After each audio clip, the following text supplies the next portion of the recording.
distracted here. Let's see.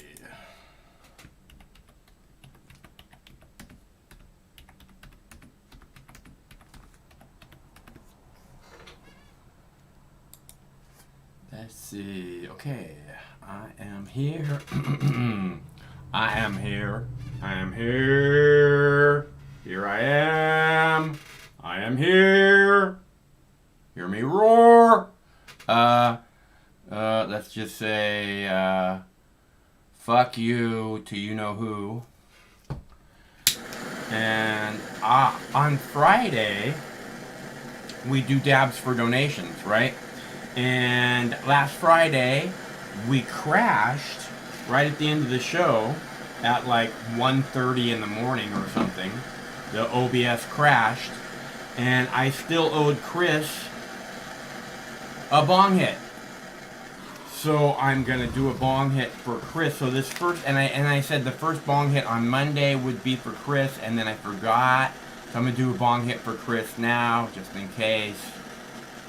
He still remembers, she still remembers, whatever. And plus I want a bong hit. So there you go. Let's see, what do we do? What do we do? What do we do?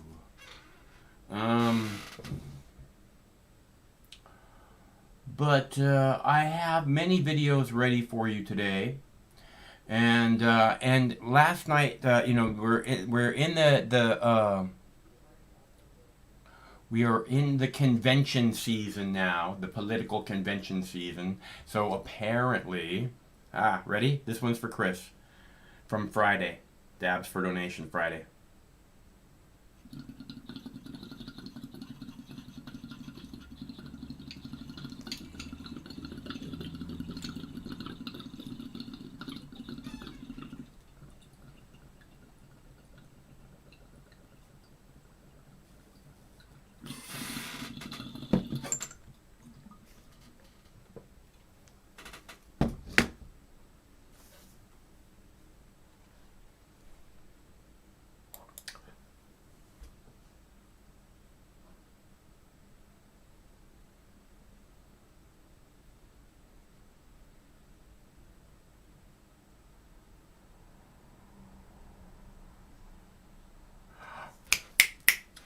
Boom!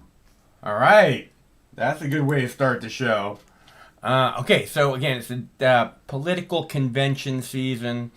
And I told you guys again and again, there's not going to be an election this year.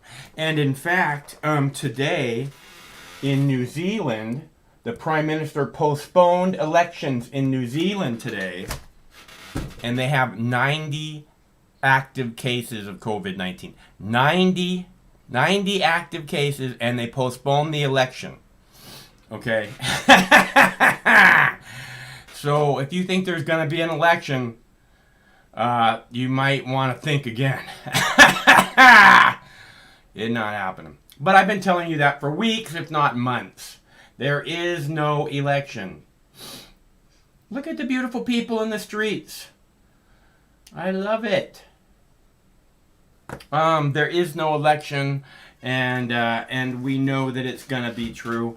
Look, Donald Trump is gonna do whatever he can to cancel the election. He's already saying that if he doesn't win, that it's not a true outcome of the election. Like, there's no way that he can lose without the election being rigged. So regardless if there is an election or not, Donald Trump is not going to accept the outcome of that election. So again, I'm so glad to see the people in the streets, because what I can see is that hopefully this will continue to build until election day, when there is no election and Donald Trump refuses to accept the election outcome if there is an election, and millions of people surround the White House. Although what I really want is millions of people surrounding the Pentagon. Because we need to burn the motherfucker to the goddamn ground. That's why. because the world will be safer without the motherfucking world police. And you know it's true. Kali Ali Aman. Kali Aliman. Kali Aliman. Let's see. Right. So, yesterday, Michelle Obama said, what did she say? Oh, she said, you need to vote. We need to vote for Joe Biden as if our lives depended on it, right? And I'll play that for you in a little bit. I have that video ready to go. But we need to vote for Joe Biden as if our lives depended on it. And the truth is I think that she's correct. I think if you leave the Joe Biden part out, we need to vote as if our lives depend on it. Because the truth is, clearly they do. But the fact is that the piece of shit Democratic Party doesn't put forth a candidate that's like as if our lives depend on it. As if our lives depend on this person. They put forth a candidate whose brain doesn't work right. Who's clearly suffering from some type of brain ailment.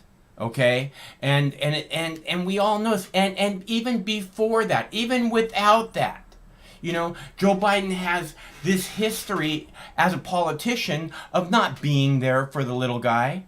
Joe Biden has this history as a politician of bolstering the police state more and more and more. Joe Biden has a history of killing 1 million innocent Iraqis, sending our brothers and sisters into a war of choice based on lies. Joe Biden voted to support George W. Bush invasion of Iraq that was completely based on lies. We all know that. Completely based on lies.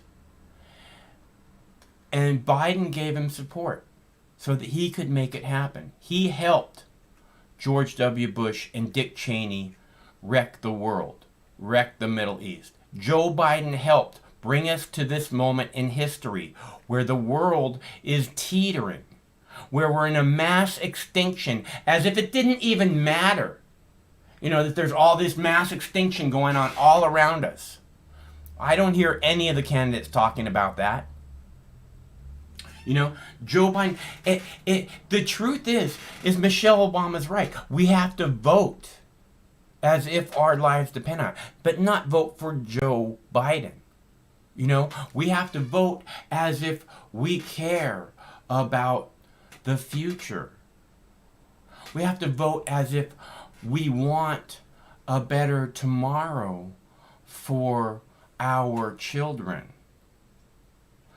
And yet, and the best that the Democrats can do is put a police state first, harpy, dirty cop, and a guy who's suffering from Alzheimer's or dementia, who gropes little children, and any woman that crosses his path that he thinks he can get away with, who can't recognize his wife.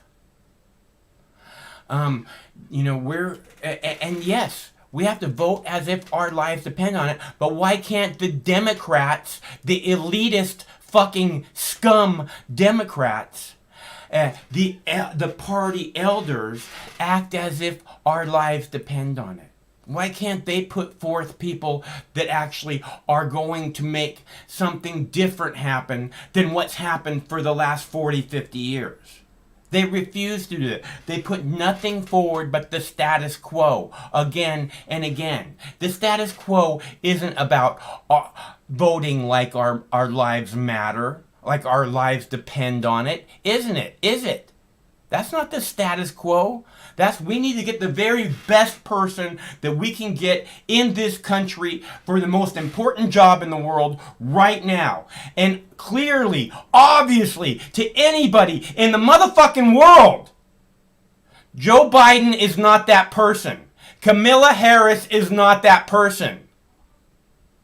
You know, if Michelle Obama gave a fuck so goddamn much, if she actually believes that this is about our lives depend on this, then why the fuck isn't she running for president? She would destroy Donald Trump. She would destroy Joe Biden.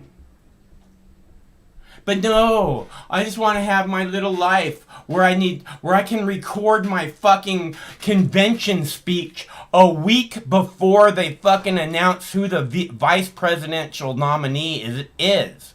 You know, what the fuck is wrong with Michelle Obama?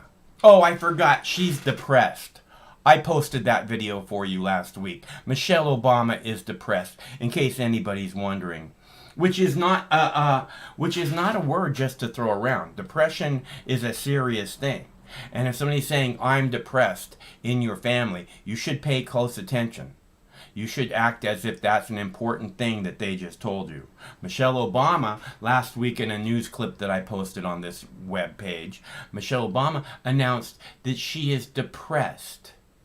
Okay?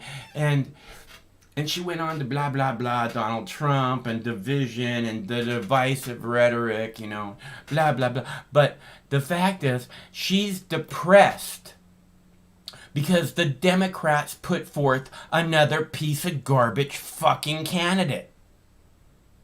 For when our lives depend on it, we can count on the Democrats to put forward trash, garbage, status quo crap. You know, and then we have the carnival barker, the little thin-skinned baby that was born with a gold spoon in his mouth and is constantly being victimized by everyone.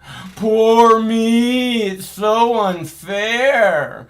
You know, if I don't win the election, it's totally rigged. It's so unfair. It's always so unfair for me. These are the people that we get to choose from to vote as if our lives depend on it. Is that right, Mo? The fuck? Why can't any of these people speak up as if shit actually matters?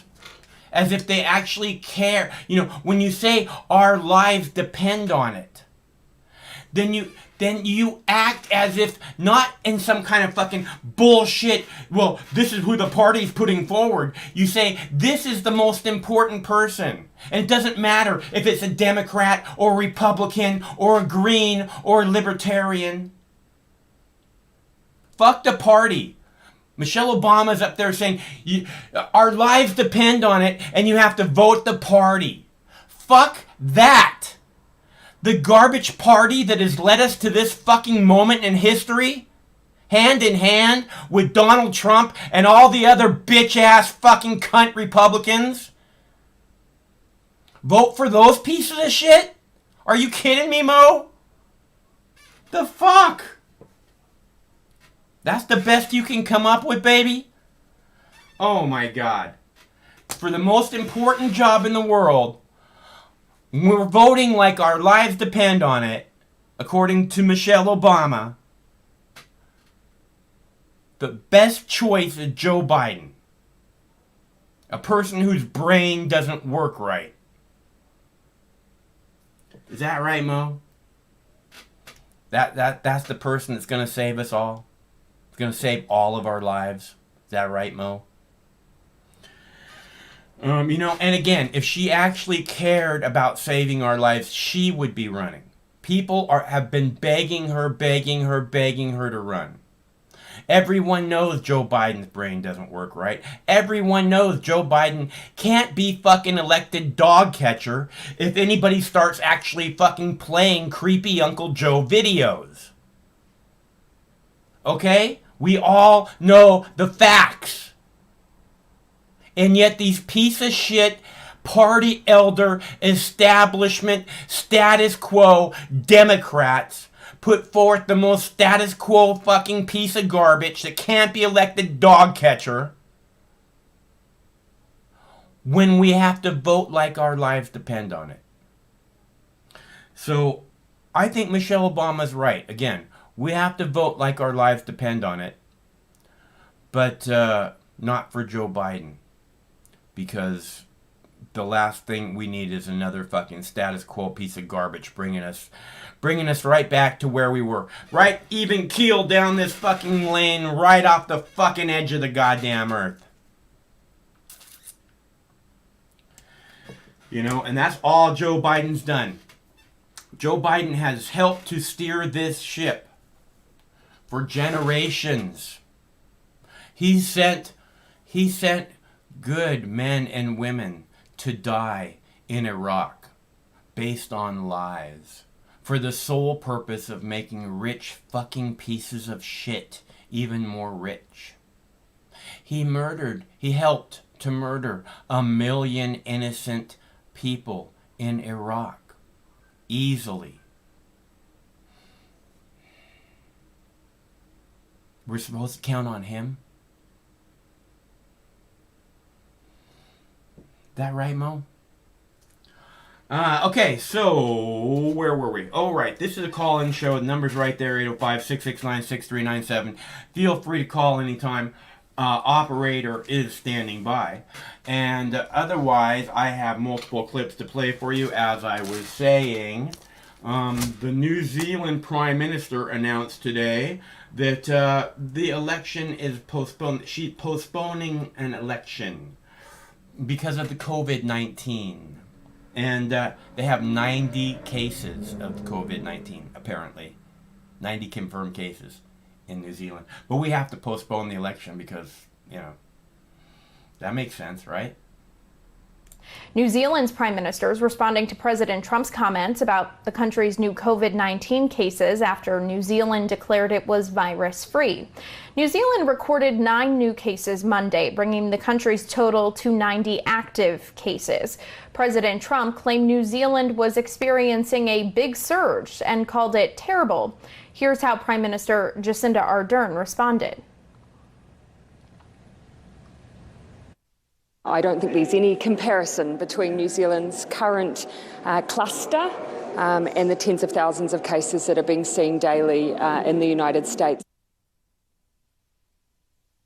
The U.S. has seen almost 5.5 million cases compared to the 1,600 in New Zealand. We should note New Zealand has a much smaller population.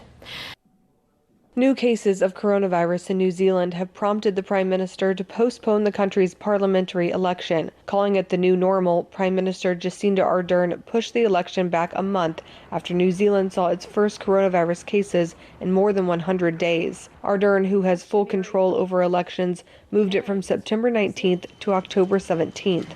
She says she doesn't plan on changing it again, but wants to ensure people feel safe to hold an accessible and credible election. Overall, the country has largely contained the virus. New Zealand went 102 days without a case before an Auckland family of 4 tested positive. The island country reported 9 more cases Monday, bringing its active total to 78. For Newsy, I'm Caitlin Baldwin. All right, so we got the little baby otter back in the water here in the top left screen, in case anybody was wondering. I love little baby otters. I hope he's okay. She is okay. She moves kind of funny. Like maybe she got hit by a car, he got hit by a car. So I hope he's okay. Because when they pulled him out of the water yesterday, he had kind of trouble moving when he wasn't in the water. So he can move everything. I can see him moving all his limbs. But I just worried that he moves kind of funny. So hopefully he'll be okay. And let's see, we had something going on here on one of these screens. It looks like there's some kind of okay, so right here where you see in the bottom right hand corner, that screen right there is the convention grounds in Milwaukee, Wisconsin, I believe. That's where they're at, is the convention. There's not a lot of people there, but it's interesting. You know, I mean, there's no one in the convention, so I don't even know what the purpose of showing up there is. But I'm glad to see the protesters wherever it is they are. Let's see what else we got here. We got beautiful baby in the tub.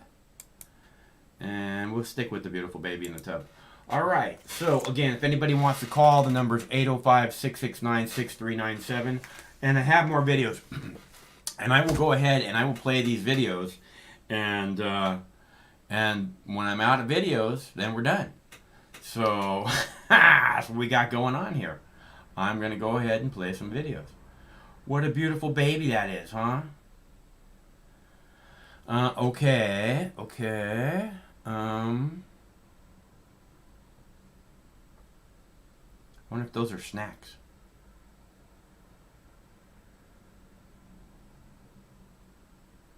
Yeah, he moves kind of funny. I hope he's okay. Okay, so let's see. We can play the Michelle Obama thing. So you can see her little speech where she talks about how you have to vote like your lives, like our lives depend on it. Because that way you know what it is I'm talking about. Where's that at? Right there. I'll play that for you. We'll be back to the otter in just a minute. Thank you. And now to the Democratic National Convention. And even before night 2 began tonight, the reaction to last night, former First Lady Michelle Obama and what she said about President Trump. Tonight, the president responding, and ABC's Mary Bruce again this evening. Tonight, Democrats will argue Joe Biden is the leader America needs after Michelle Obama set the tone with a fierce takedown of President Trump. Let me be as honest and clear as I possibly can. Donald Trump is the wrong president for our country. He has had more than enough time to prove that he can do the job, but he is clearly in over his head. He cannot meet this moment. He simply cannot be who we need him to be for us. It is what it is. The former First Lady reinventing her famous motto, when they go low, we go high. But let's be clear. Going high does not mean putting on a smile and saying nice things when confronted by viciousness and cruelty. And she had a blunt warning for voters.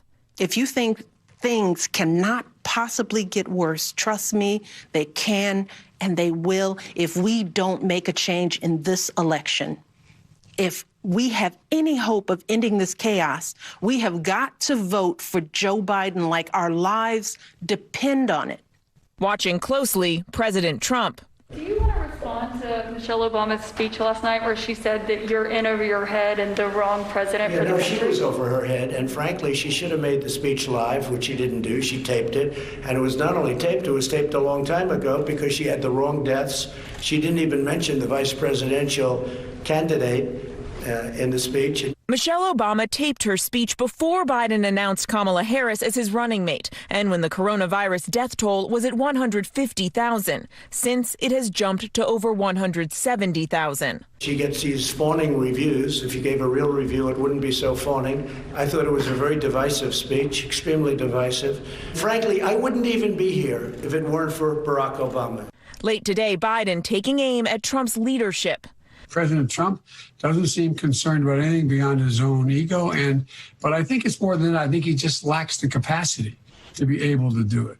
Tonight, the case for trusting Biden will be made by the woman who knows him best, his wife, Jill Biden. She will be giving her speech tonight from the Delaware High School where she used to teach English. A lot of eyes on Jill Biden tonight. Mary Bruce with us live from Washington. And Mary, Michelle Obama bringing up the numbers last night, too, reminding Americans that Hillary Clinton won by nearly 3 million votes and that it wasn't enough. Of course, given the Electoral College, saying that Democrats cannot take the election for granted in so many words. And Senator Kamala Harris, not surprisingly, very impressed with Mrs. Obama last night. David, Kamala Harris responded to Michelle Obama's speech, calling it a powerful call to action. The former First Lady then replying on Twitter, telling Kamala Harris, "You've got this," adding, quote, "We can't waste a moment. We've got to vote early and show up in numbers that can't be ignored." David. All right, Mary, we'll see you later tonight here. I hope you'll join George. Blah, blah, blah, blah. Blah, blah, blah, blah, blah, blah, blah, blah.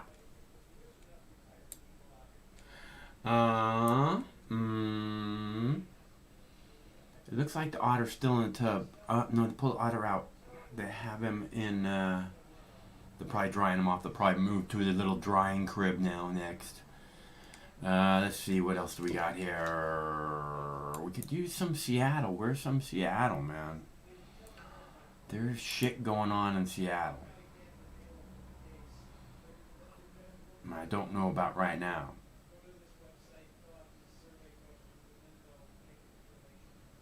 What does that guy's shirt say? Rape? So Bill Clinton spoke tonight, so that's a good shirt to wear. You know, I don't know why the Democrats would even have Bill Clinton speak at this point. You know, I mean, right? Bill Clinton is all, you know, in the news with the Jeffrey Epstein stuff, and it's just fucking idiotic. This whole party is just this whole fucking government. This whole Republican, Democrat garbage that has led us to this moment in history. We can stop it. We can stop that garbage. But you have to admit that that's what it is. You have to admit that both the Democrats and the Republicans are responsible for leading us to this moment here now. And you have to commit to doing something to make that stop. And the only way to make that stop is to end the Republicans and the Democrats forever. Because they don't represent a single working class American in this country. Not one. Let's see. Okay, so I will go ahead and play another video for you because I have more videos. I came prepared. It's what I do. And someone was talking, last week we had a caller, Brittany, and she got all upset about me, and she was saying, I guess she was talking to Craig for a while, and she was like, why doesn't he have more blah, blah, blah for you know, why doesn't he spend more time on, you know, gay rights or LGBTQ rights, you know, and I see all rights as human rights. And I made it clear to her, you know, that people have the right to be with who they want to be to, in my opinion. And I don't know why anyone would think that anything else other than that I stand with the people. And I want the people to have all the freedom that they can have. I want the people to have all the freedom that they can have. And anyone who doesn't want that, you're not a good American. Okay? You don't even begin to understand the spirit of America, the spirit of the land of the free and the home of the brave. If you don't want Americans to have all the freedom they can have, there's something wrong with you. So you know. Good luck with that. When I become president, I'm legalizing everything. So you know. Because that's what freedom is all about. It's fucking messy. Okay? So you choose. Police state or freedom. Yeah, the freedom's gonna be a little messy, but there's not gonna be some fucking cunt telling you what to do, where to walk, how to be. Don't tell me what to do, and don't tell me what to say. No, you don't own me.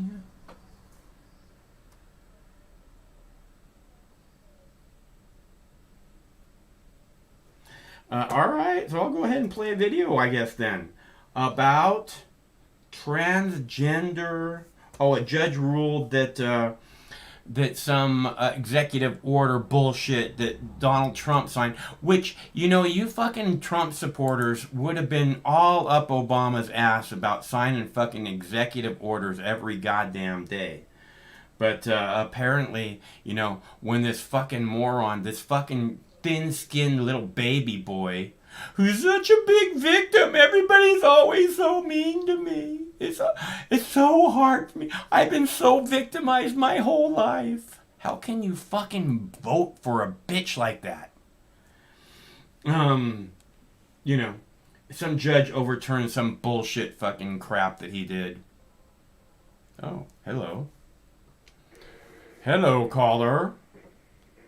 Yeah, how you doing? I am good. How are you? I'm good.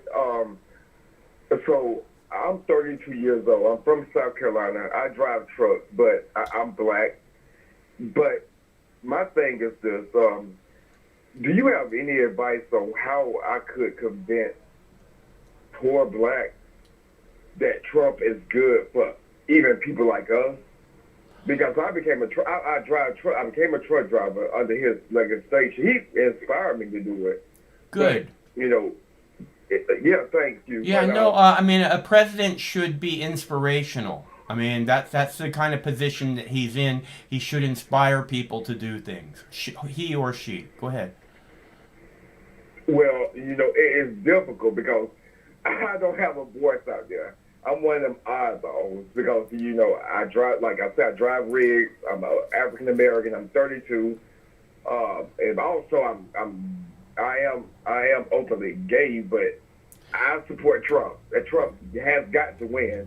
And Trump hates gay people, dude. Trump doesn't support you. Why would you support him? Trump has never said anything bad about the gay community. He fucking signs executive orders saying that people don't have to give transgenders health care. Come on, man. Well, I mean, okay, on the trans, I can't really relate to the trans. It's if you can relate to gay, you can relate to trans, okay? It's people. Yeah. People have the right to be who they want to be. Isn't that what the gay people have been telling us all this time? Well, like I said, you know, honestly, it seems like the trans kind of have taken over the whole idea of what it means to be gay. Like, it used to be gay, bisexual, now it's like trans people, like they just want to just take over. Like, I can't relate. Okay, well, you sound like the BLM protesters saying, "Oh, the people in protest, the people in Portland are taking over our protest." You know, it's look, man. Like I said at the beginning of this conversation, I see all rights as human rights. Okay, so it doesn't matter, you know, LGBTQ, whatever the fuck. Okay, I don't care. All those people deserve equal rights. Don't you think? Well, of course, but like I said... Well, Donald Trump does not. Okay, like I said, I don't understand the trans, because trans people have a 40%, you know, suicide rate. How many fucking people say, I don't understand homos, right? For fucking generations, that's all we've heard. Now you want to stand there and say, I don't understand trans, like that's okay? Come on, dude, give me a break. That's not what I was saying. I just simply never related or identified with that. I don't have a problem with that. Right, and how many people say the same thing about homos? I don't get it, I don't identify, I don't blah, blah, blah. You know, I mean, look, either you support people's right to be who they are. Of course I support people's right to be who they are. Well, that's not what, it doesn't seem like it. You keep saying, well, the trans, I don't get it. Well, the trans this, well, the trans that. No, I say I don't understand it, but I'm not saying, like, I don't want to knock them off or excommunicate them. Well, Donald Trump does. Well, yes, he said that. There's no such evidence. He's never said anything like that. He signed an executive order that says that businesses don't have to give transgender people the same health care coverage as non-transgender people. Okay, I might have to look that up. Yeah, it just, okay, well, it's a big deal today. I got a video for you here. I'm going to play it in a minute, where the judge overturned his executive order. Go ahead. What do you mean, go ahead? Like, go ahead. You have something to say. I mean, you called me. What is it you want to say? Well, no, I was trying to figure out, like, I mean, I guess you guys are against Trump. I thought you guys were like... I'm against Republicans and Democrats. They have to go away forever. No more voting for anyone with an R or a D next to their name ever, ever, ever again. So I can just get this straight. So what are you for? Are you for the AOC? Or, she's a Democrat.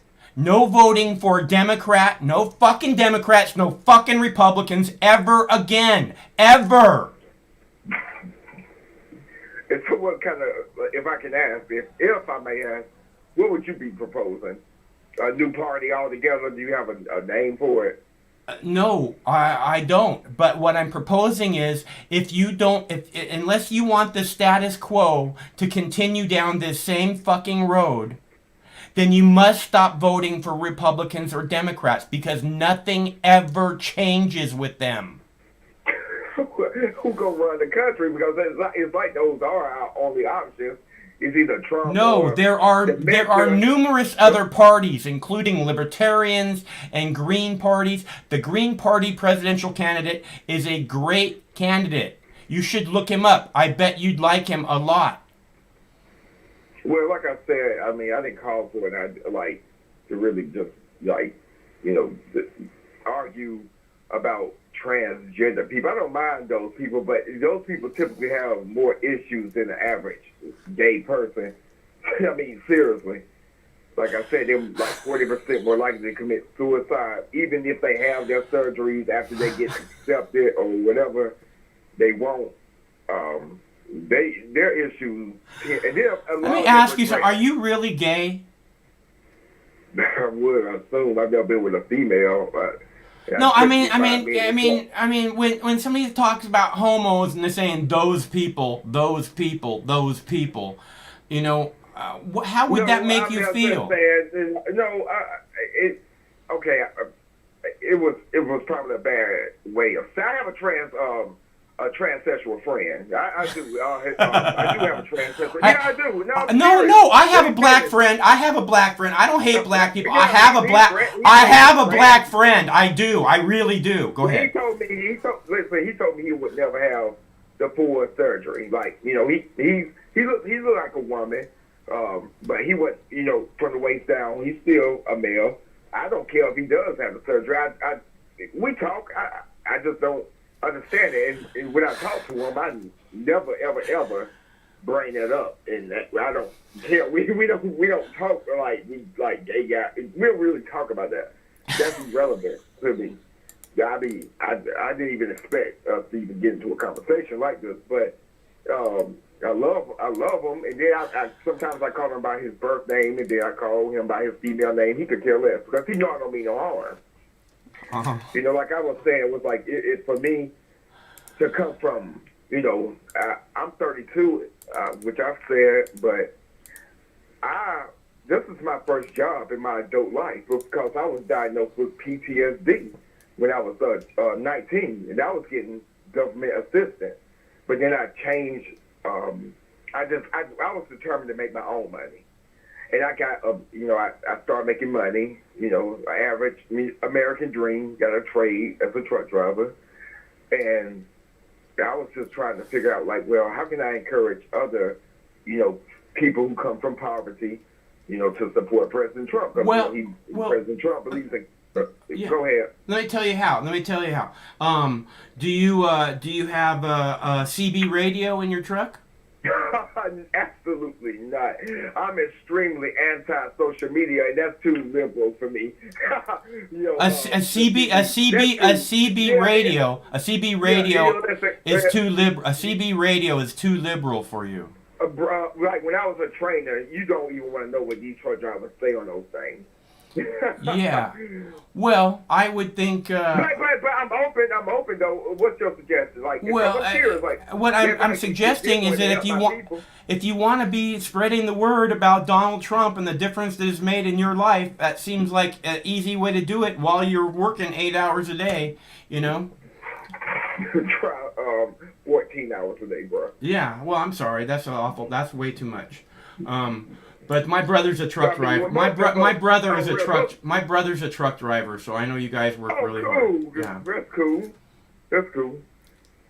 He drives. You guys seem real laid back over here. I just like I say, I'm a new subscriber. I thought you guys were more pro Trump, but you guys are more or less like anti-government, Republicans, Democrats, all of it. They gotta go. Which is, I'm down for that, but I mean, you come up with something else that could replace it, because it sounds like the AOC plan with the Green New Deal. Nope. Like, again, okay, she's a Democrat. She's a Democrat. Okay? Speech on We got to socialist, get rid of everybody with an R or a D next. If you ever want this country to fucking stop being endless wars of choice based on lies, we have to get rid of all the Republicans and all the Democrats. And the only way... She's a socialist. She claims she's a it doesn't matter. She has a D next to her. Look, the only thing that matters is if they have an R or a D next to their name. You must pledge never ever to vote for someone with an R or a D next to their name. She has a D next to... She has a D next to her name. She's unacceptable. What about an S? What about a socialist? May I ask you that? Yeah, well, if they have an S next to their name, fine. If they have an L next to their name, fine. If they have a G, if they have a G next to their name, fine. If they have an I next to their name, fine. No more R's, no more D's. They're the ones responsible for why this planet, the entire fucking planet, is so messed up. So you okay with socialism? I'm okay with anything other than Republicans and Democrats. Anything. Okay, well, ask your brother, because I met someone from Venezuela, a socialist state. Yeah, and you don't want to hear his story. He could barely tell me his own story. Yeah, I mean, what is it? Socialism? Is that what we should go with, socialism? You know what? In Cuba, everybody gets health care and free college. Is that such a bad thing, dude? God, Cuba. No, it's not a bad thing, but Cuba, it's a wasteland. I just watched the documentary about Cuba. It's a wasteland because the United States made it that way. Otherwise, it's a fucking tropical paradise. So we just gonna blame the United States on everything. But listen. No, we're gonna blame the Republicans and the Democrats for everything. Every fucking thing that's wrong on this fucking planet is 100% the Republicans and the Democrats' fault. And if you can't see that and you don't act accordingly, then it's going to continue down this same shithole road. To be honest with you, I have heard because like I said, I didn't even realize I kind of got myself into a situation here because when it came to Venezuela and Cuba, I have heard that same thing, that the United States played a part, China played a part in the destruction of these countries. So I'm not properly prepared to debate you with that because I can't really deny it because I don't have facts. But I have heard that. I know Venezuela is abundant with oil, so they shouldn't be looking the way they're looking. So I can't. They have the largest oil reserve of the most in the world. Of the most high quality oil on the planet. Yeah, they do. Yeah. I do know. So I can't. I've heard the argument though. Yeah. I didn't investigate it enough because I wasn't prepared for a conversation like that. So I was like, hey, bro, can you help my people? But again, I appreciate the conversation because it's not no discrimination against trans people. I just know that a lot of them commit suicide. A lot of gay people commit suicide. A lot of veterans commit suicide too. Yeah. People commit suicide. It happens. Yeah, it does happen. It happens. Yeah, you're right. So you guys sound pretty laid back over there. I was kind of intimidated, but I mean, actually, baby, you have raised some points I'm gonna have to investigate.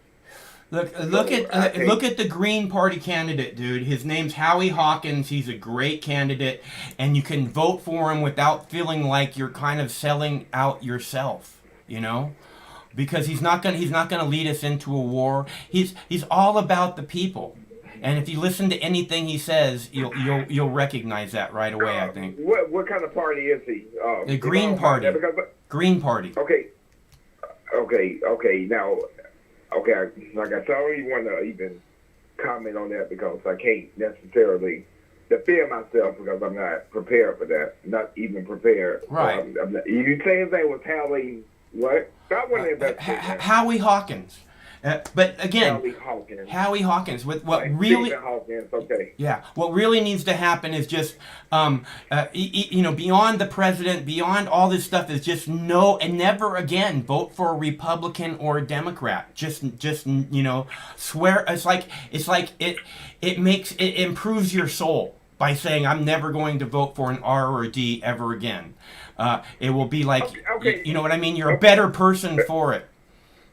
Okay, now check this out. Like I told you, I'm black, I'm gay, and I'm 100% against black. I do consider myself more conservative. Yeah, I do.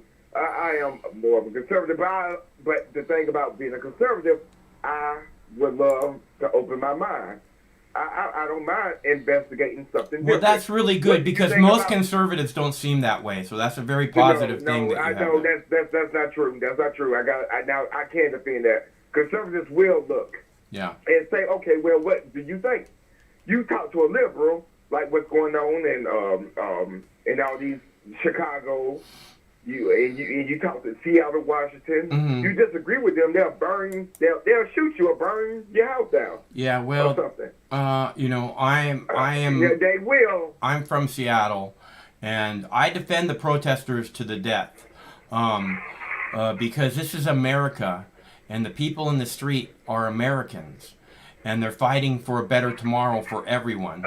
So, like I say, you caught me off guard. That Chad zone, you would defend something like that. What about it? Oh yeah, that was fucking beautiful, man. You have no idea how. Was that beautiful? When did two black guys get killed? Was that beautiful? Seeing two black people get killed? Look at every fucking day in Seattle, people get shot. Okay, where the chop was, the chop zone, you call the Chaz. The chop was. You involved in that, bro? Was you inside that area? No, I wasn't. I look. I report from the field. I report from afar. I'm trying to make sure that I can be, see what's happening and talk to people. But I'm not. I have to be very careful. I have a lung condition and all this fucking plague shit. Plague? Are you talking about the COVID-19? Yeah. Something that's like you probably not gonna die from if you catch it. Well, again, I have a lung condition, and I was told. Okay, I was told. Okay, got you. I was told. Okay, yeah, you got to be. Yeah, I was told 20 years ago by a doctor that I'm probably going to die from a cold. So, I've been very careful. About that. Yeah, you got. I understand. Yeah. I understand. But like I said, you said some things, and you said what party was this guy is a part of? The Green Party. Green Party, yeah, Howie Hawkins.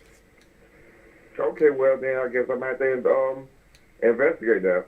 Yeah, I think that I think that it's worth your time. I think you'll find what he has to say very impressive, dude. Like I said, I just never. I didn't know. Like I said, I've had to investigate this so-called executive order that you claim President Trump. Yeah, I don't think I'll play a video. I'll play a video for you right when we get off the phone. So I'll give you a minute so you can turn on your volume on your screen or whatever. But I have a video about it right now, ready to go. Yeah, but I don't think we should be letting children, 7-year-olds, decide what gender they are. That's crazy. Hey, look. Here's the deal. Here's the deal. Hey, look it. When you have children, you can decide what you want for them. Okay, but don't tell other parents how to fucking raise their children. That's a bunch of bullshit. Right, but then no buts, no right, but no. Parents should be allowed to raise their children the way they see fit. That's it. End of story. Your child tells you that he feels like a lion at 6 years old, are you gonna go and have him do some type of surgery to make him resemble a lion? No responsible doctor is doing surgery on fucking 8-year-old children. Okay? No, they're not. Hormone suppressor. No, they're not. Not in this country. They're not doing that. You trying to say that doctors are not giving preteens hormone suppressors? They are doing that. No, I decided said on surgery. the- You said surgery. I said there's no one doing surgery on preteens in this country.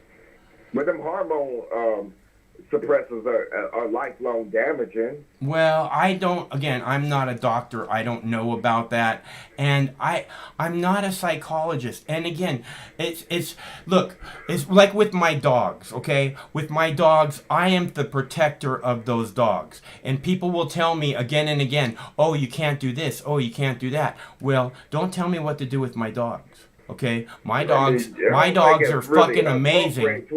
My dogs are fucking amazing. Compare human beings. Of course to a you dog. can't. Dude, a dog is like a 5-year-old child. Okay? But the dog's not going to say I'm transgender at 8 years old. Okay, I get that. But what I'm saying is I'm their protector. I decide what's right for them and what's wrong for them. Not some fucking dickhole who wants to tell me how I'm supposed to raise my dogs, my children, my whatever. Okay? Well, what's wrong with telling the dog, okay, well, when you're 18 and you're a little bit more mature, then we can talk about hormone suppressors. That's up to the parent, right? The parents decide that. The parent decides whether this is what's okay or not. Okay. Well, but, and my last thing I would say, you know, if my mama had let me do anything I wanted to do when I was 8, I'll grow up now at 30. So I'm like, I would look at her. What was you thinking? If I had told my mom when I was 8, Mom, I wanted to go play in traffic, and she hadn't allowed that, and I ended up in a wheelchair. That's how serial killers are created. That's where the Ted Bundys come from. Yeah. You know. I don't know. Look, again, I don't have children because I don't want to have children. Okay, it was a conscious choice that I made. Okay, I think probably most people who don't have children because it was a conscious choice that they made. Right? On the other hand, I think people who have children probably it wasn't a conscious choice most of the time. It was just like, oh, look what happened. But what I'm saying is that I don't want children. I don't want anything to do with children, and I absolutely don't want to tell parents, you know, what they should be doing with their children. Okay, you know, I my whole life people have been telling me what to do. You know, since I was little, and the only person who protected me from that all was my mom. And she didn't do all that much to protect me from it, but she said, you know, you're okay how you are. She made that clear, you know, even though she beat the shit out of me for doing all kinds of stupid shit. But if you wanted to put your hand on a hot stove and your mama allowed you to do that, you probably wouldn't be so lovely-dovely towards her for now. Well, if you want to put your hand on a hot stove and your mama lets you do that, then you probably never ever do it again. Because we learn by fucking doing things, dude. You know, that's how it works. Yeah, I suppose so, but like I said, I have to do a little bit more research because I didn't even really understand a few things that you have presented to me, so I can't really debunk it, but okay, it was a nice discussion. I suppose. Yeah. What's your name? Cyrus. Hey, Cyrus. Well, thanks a lot for calling. You call back anytime, okay? Thanks. Yeah, it's good to hear from you, man. Mm-hmm. All right, stay cool. Be safe. Thank you. See ya. Cyrus. I think he said he was from North Carolina, I believe. Let's see. So, and he sounded like a very nice guy. Although, when he was saying those people, I was like, are you really gay? Because that seems, are you really black? Those people? Really? Let's see. Okay, so I told him I would play this video about transgender health care executive order being overturned by a judge today. So I'm going to play that for Cyrus now so that he knows what it was I was talking about. Oh, hold on. Hello, caller. Hey, Mike. Hey, what's happening? Oh, not much. Really hot. Still hot. 8 o'clock and it's hot. It's hot here too, man. It's fucking 80 degrees here, but it's fucking hot, dude. Yeah, I heard the words air conditioner the other night. Did you guys break down and Oh, get air? we got like a 30-year-old fucking air conditioner, swamp cooler that you shove in the window. Yeah, that'll work. It doesn't really, but it's nice to pretend. Hey, I'm running on fans here. I got 3 of them going right now, so Yeah. I'm low tech. Fans, hey, I keep a fan on me all the time when I'm when it gets like this. It just otherwise, I melt. Oh yeah, it was about 101, 102 here today, so yeah, it's pretty fucking hot. But I ain't bitching, I ain't complaining. I caught that Plandemic movie. It was fucking excellent. Oh yeah? Do you have any problem serving it off the server there? He was an hour slow. He was about an hour late, and everybody was bitching. But after 15 minutes, he played some previews, and then people realized it was coming, and so I'm sure it got great reviews all over the planet. But while I was watching it, I shared it on Facebook and Twitter about 4 or 5 times. Uh-huh.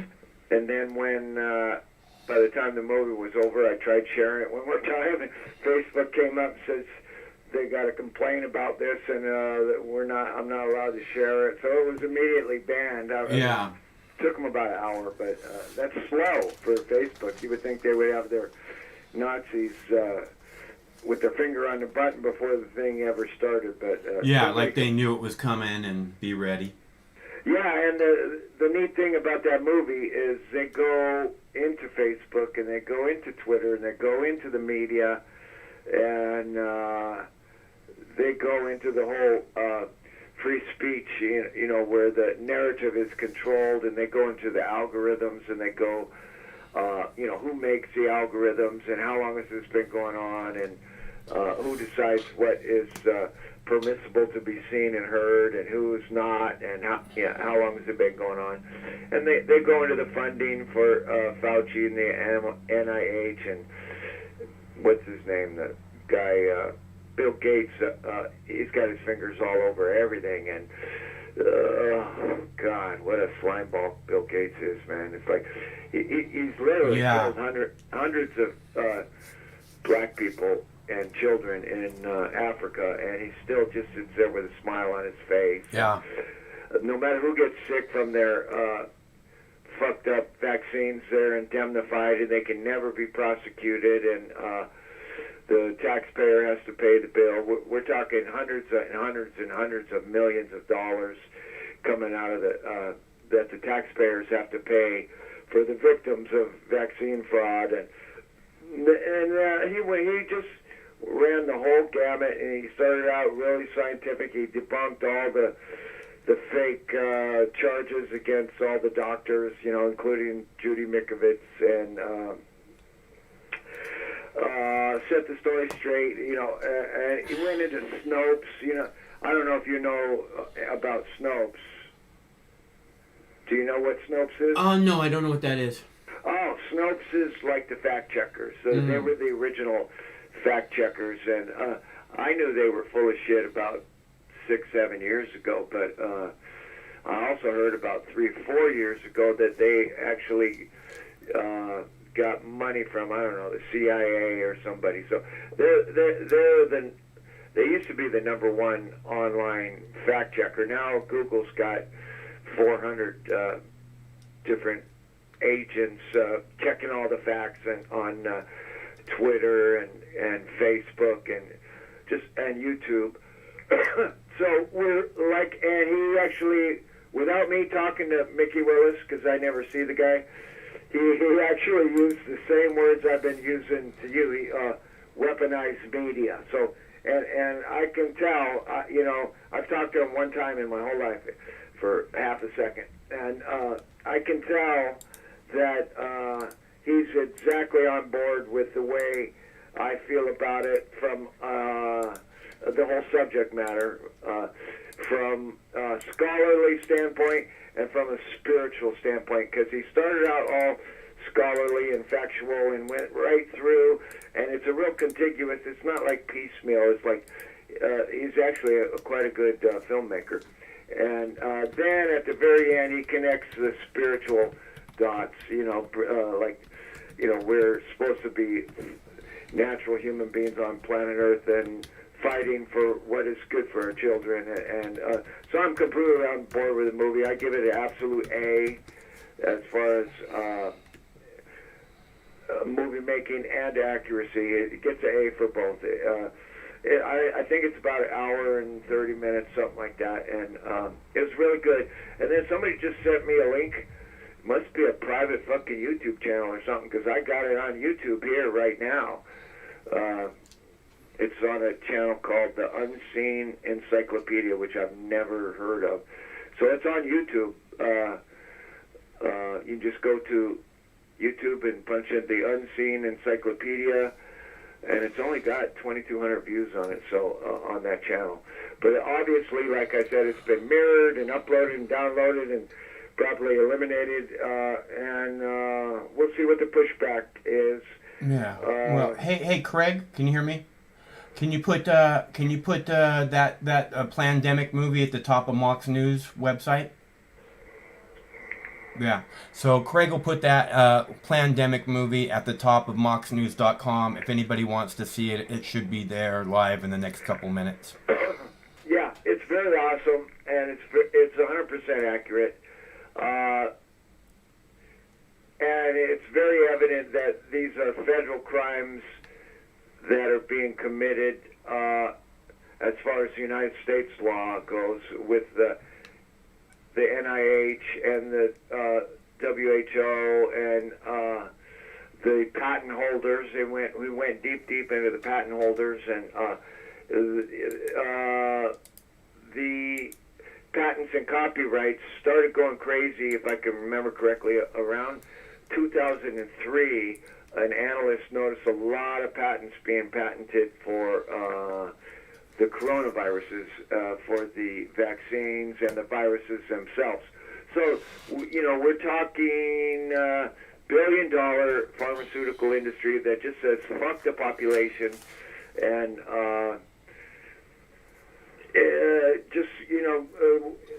watch the fucking documentary. It might take 2 times to absorb all the information, because it's full of information. It's really good, and I hope Trump fucking sees it, because he's the kind of guy that he might actually do something, Well, he might tweet it, and then millions of people will see it overnight. Yeah, but they'll block his tweet again. Oh no, he passed that new law, didn't he?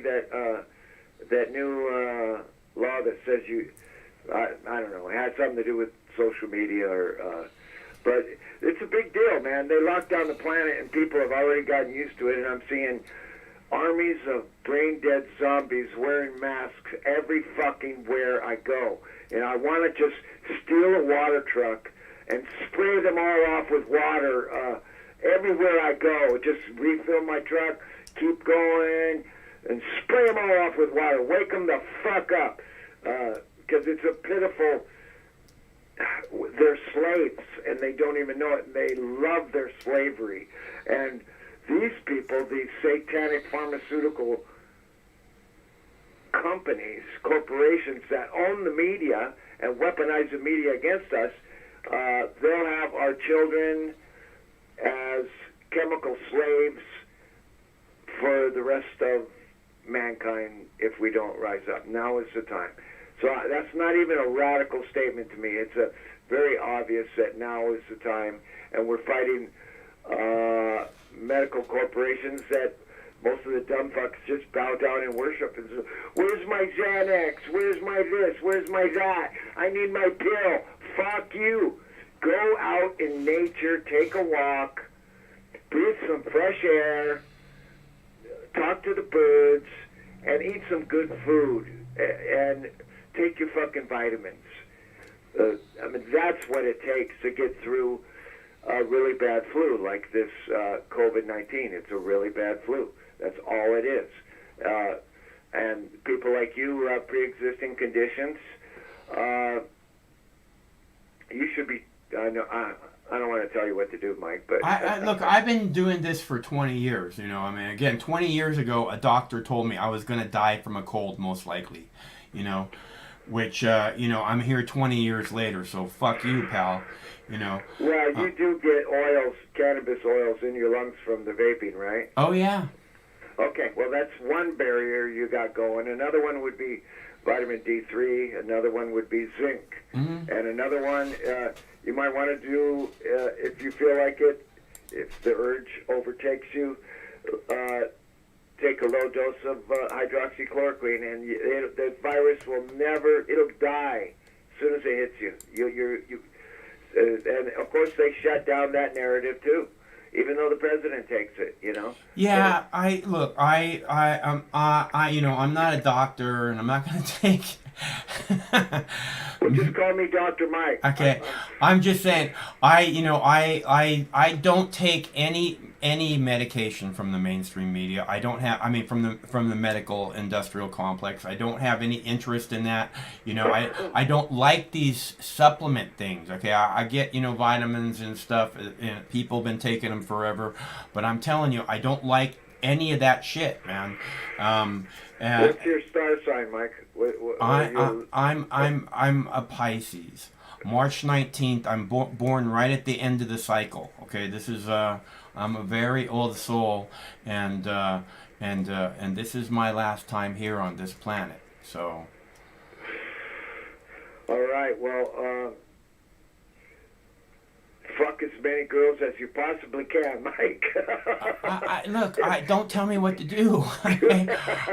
Look, I'm going to do whatever it is I want to do. And mostly what I want to do is try and just be relaxed, you know? Yeah, I dig that, man. You know, I mean... That's my main goal, too. You hear people and they're like, oh, fuck these people and fuck those people, and I wish I could spray them down with a fucking fire hose.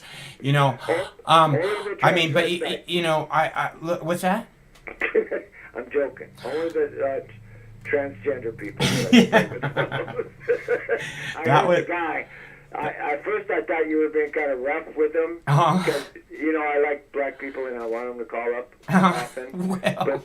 But then I realized, oh, he's politically stuck, and you're throwing puzzles at him that he can't quite grasp. Like, what do I do if there's no Republican and no Democrats? Like, well, first of all, you know, nobody can give you political advice. It's just, I mean, his original question was, how do I convince black people that Trump is a good guy?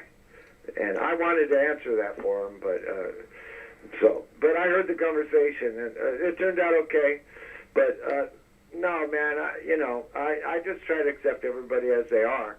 But I am pissed at the population for bowing down and licking the boots of their pharmaceutical masters and endangering every generation of human beings to come by doing that. Yeah. I am pissed at those people. I think this is a mostly a fear thing, right? People turn to people in positions of authority, you know, people, you know, that are studied, that are, you know, the knowledgeable ones on this subject. So they're afraid. They have children and they're afraid for the children. You know, I got to do everything for my child. I got to do it right. Otherwise I'm going to screw up their whole life. So they're like in this constant fucking fear thing, you know, and they're just desperate to do the right thing. So I think a lot of that has to do a lot with, like, you know, being a parent and, you know, being afraid, but it mostly is just being afraid, you know.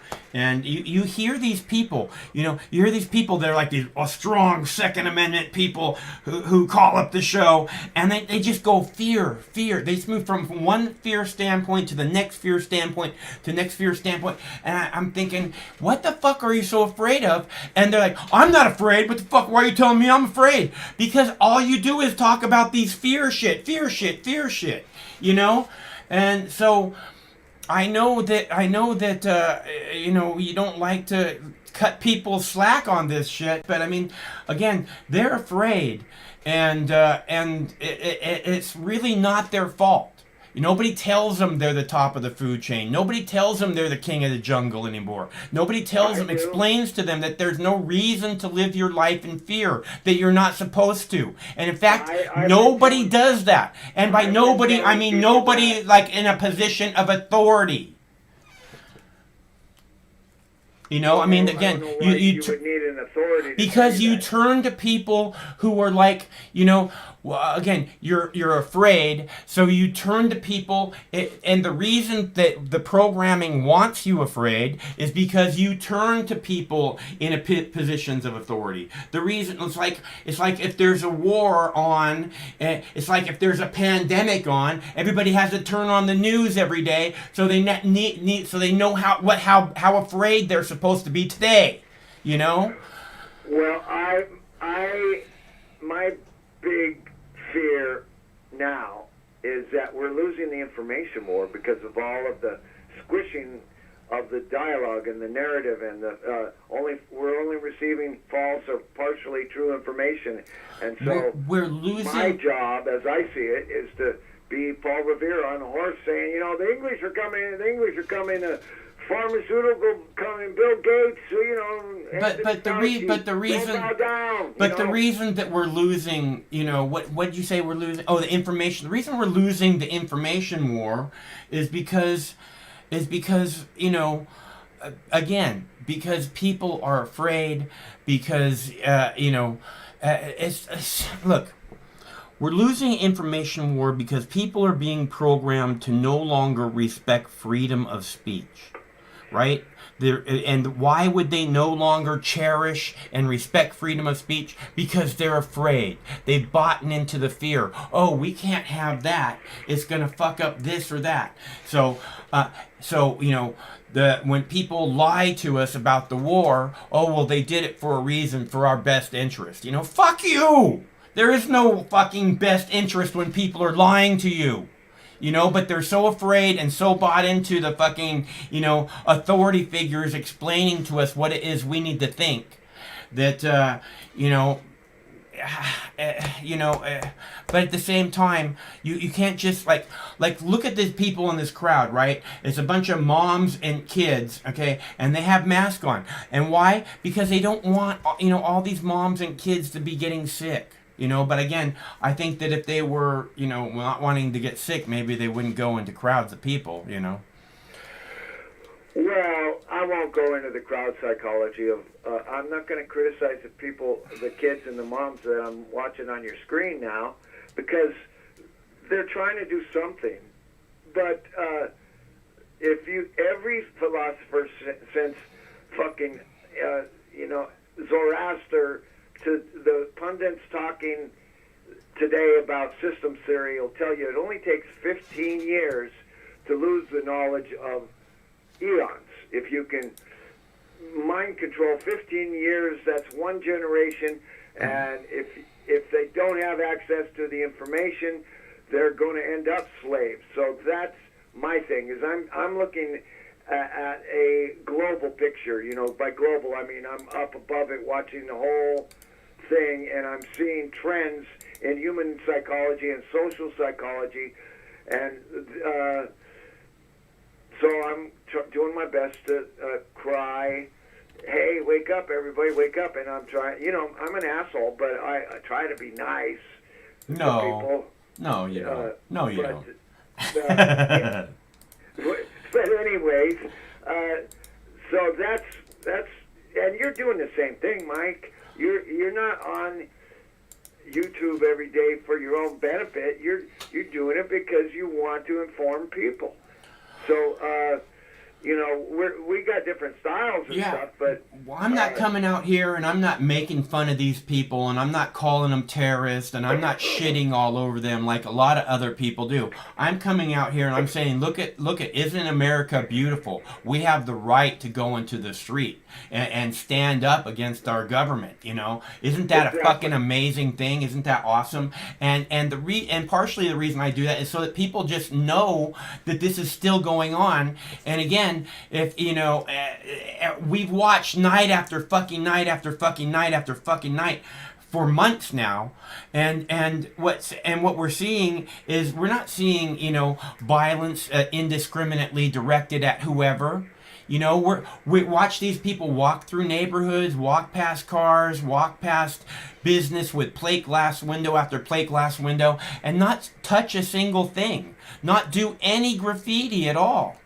No, that's a good crowd there in Portland. That's an excellent neighborhood. Those are people filled with love, trying to interact with their government, and that's an excellent thing. And except for that one, there's a 1.5-year-old communist there holding his grandma's hand, but he's the only guy that's a troublemaker. Just that one little guy, he's a little midget, about 1 year old, 1.5. He's the dangerous one in that crowd. But we're all, you know, me, you, all my friends, a lot of your friends, we're all trying to make the planet a better place. And so, you know, I mean, I salute you, Mike. You're doing a great job, you know, and I know for a fact, because I'm a good judge of character, you're not doing it for any purpose of enriching yourself.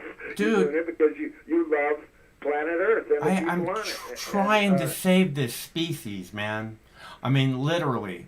I reached out to every entity in the universe and said, help me save this species, you know, and you know, that's what I'm trying to do, because every other species on the planet depends on it, and I, you know, and for a long time I was the opposite. For a long time I was trying to figure out how to end this species, and then I realized that doesn't work, you know, that just makes things worse now, because we're so integral to everything that happens on the planet moving forward.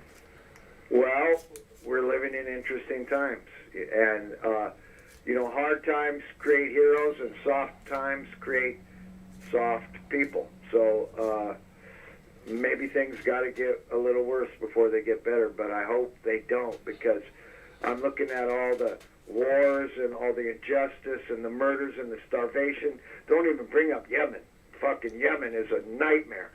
And all the global vaccines, and the people living their entire lives on chemicals, and their brains go out of balance, and the suicides. Let's not talk about the economic lockdown.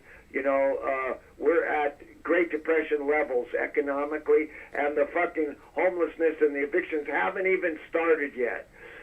So, and then the treachery and the treason by Congress and presidents and the Pentagon and you name it, fucking corporations. I mean, there's no end to the list that we could list things that are fucked up that need fixing. So I guess my bottom line is I feel like you a call to try to make whatever I can better before I die. So that's it. Yeah, well, you know, look, that's really where I'm coming from. Again, I don't want. I really did want to end this species. I really did. But then I realized it doesn't work. You know, again, and I've explained that, you know, there's so many nuclear reactors around the planet at this point that if we're not here to, you know, make sure that they don't screw up, then, you know, everything on the planet's going to die. So, so we can't just end this species. We have to figure out a way to save it, and the best way to save it is to end all these fucking golden idols, you know, and every fucking religion, and the Republicans and the Democrats, which act like a fucking religion now, and the fucking bullshit medical industrial complex, and, you know, the bullshit war on drugs. These are all garbage, you know, that have just destroyed our societies. And it's got to stop. I think that if we don't get freedom of speech on the internet, we're going to have a hell of a hard time doing any of that, because it all begins with information. We're in the age of information, and the masters, the satanic masters, are trying to control that to keep us dumb, to keep us afraid. They're traumatizing us. They're gaslighting us.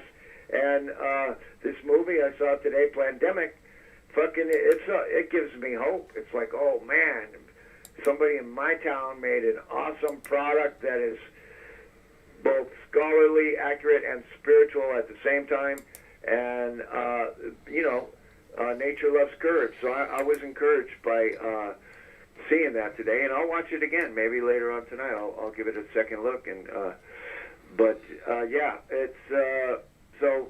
Here we are. What's today? Fucking Tuesday, trash night. Fucking 100 degrees here. Jesus Christ.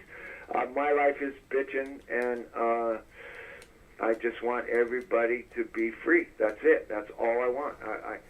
You try to minimize the injustice, minimize the pain, maximize the love, and always look on the bright side of life. Always look on the bright side of life. When was the last time you watched that movie? Fucking more than a decade ago. Oh, you should watch it again. It's very good. They had a crucifixion in that, right? What's that? They had a crucifixion in them. Yeah. Yeah. Is that the? I was thinking it was the meaning. I think that's the meaning of life. The meaning of life does not have a crucifixion in it. The Life of Brian does have a crucifixion in it. Yeah, that's where that song comes from. They're hanging on the cross, singing the stupid song. Was that where that one? I was thinking that was the meaning of life. I love both of those movies. Both those movies are fantastic. I think I told you this before. I think The Life of Brian, or maybe some other movie, they wanted to do it, but they couldn't get funding, so George Harrison gave them the money to make it. So that was pretty cool. George Harrison was really a mover and a shaker behind the scenes, and he was like the most humble of the Beatles, Yeah. Well, Life of Brian, when I went to see it, I saw it in the theater when I was a kid. And when I went to see it, Life of Brian is a parody of Christ's life, in case you guys aren't familiar with the movie. And when I went to see this movie in the theaters in probably 1979, I think, there was protesters outside. Christian groups were protesting the movie. They didn't want it shown because, again, they don't believe in freedom, and apparently a parody of Christ's life is just a bit too far, Yeah, well, you had all kinds of Jewish groups protesting Mel Gibson's Passion of the Christ. It's like, you said that we killed Jesus, It's like, dude. I thought that was a artistic depiction of a historical event. It seemed kind of like a snuff flick to me. Well, that's kind of what happened, But the Muslims don't believe that Jesus died on the cross. The Muslims say that someone else took his place. Yeah, I don't know what the Muslims say, but I've read a book called Holy Blood, Holy Cross, or something like that. Holy Blood, Holy Grail. Holy Grail, yeah, where they talk about Jesus not dying on the cross and his, going on. He went on to have children, and the bloodline still continues on today. He already had children, I think. Well, that's not documented in the Bible. Well, the Holy Grail refers to the bloodline of Jesus through Mary Magdalene, and who took a boat with a lot of people to France, and that's pretty much historically documented as well as it can be. And the Cathars are kind of like the last remnants of the Gnostics, and of course they were wiped out by the Holy Roman Empire. Fucking goddamn Romans. Yeah, so it's a complicated history, and if we were living in those centuries, the 15 centuries from Christ, we would be mind fucked and mind controlled by the Catholic Church or the Protestants that came around in 1600 or something like that. A lot of people still are mind controlled and mind fucked. Oh, I know. I got a whole family full of Catholics that are not recovering. Yeah. They're still mind fucked. Yeah. That's why I'm the devil. Luckily I'm a recovering Catholic, so I can talk shit about Catholics all I want. But just imagine you had 1,000 or 100 generations of people mind controlled by the church, or mind controlled by even the Quran or the Talmud, whatever. Or the mainstream media. Go ahead. And today, the new church is the pharmaceutical companies and the government, and that's who these people are mind controlled by. It's like you got to see through every fucking institution, and God doesn't give a fuck about IBM or Boeing or the Pentagon. God is in you, and you should let him rise and become a full human being. No masters, no slaves, no government, no Republicans or Democrats. Here, it's easy to see who stands with the people, okay? And the people who stand with the people will speak out in favor of the people again and again. And those who speak against the people, you can tell they're not for you. They're not for the people coming together. They're trying actively right now, as they're speaking to you, talking shit about the people. They are trying to divide us with every fucking ounce of energy they have. And if you can simply recognize that, you will know the true enemy. Go ahead. And I'm sure everybody listening has probably noticed this in their life. I hope they have, anyways. That when I hung around with Mexicans my whole life. I have a Mexican friend. And I'm not talking like Manny, even though Manny still has an accent. I'm talking about what they call pollos, people that are here illegally, and they don't speak English, and they're in a foreign country, and they're hard workers. They're trying to make a buck. They send their money home, and they come from a different culture. What was I going to say? Oh, so I noticed by watching poor people, mostly Mexicans, the pollos, that poor people have a tendency to be a little bit kinder than people who are rich, and the people who are rich got rich by a lot of times by stepping on the backs of their brothers and sisters. So, first world people aren't even as happy as second world people. You can go anywhere on earth, and the poor people are going to be the ones that enjoy the sunshine, they enjoy the rain, they enjoy a simple meal, they enjoy making a couple of bucks. Yeah. They fall in love. And the rich people are the ones that will be bitching about the $200 dinner that they had last night, how the steak was overdone or something. Oh, yeah, you didn't mow my lawn right, and where's my Xanax? And I don't like this bread. This is white bread.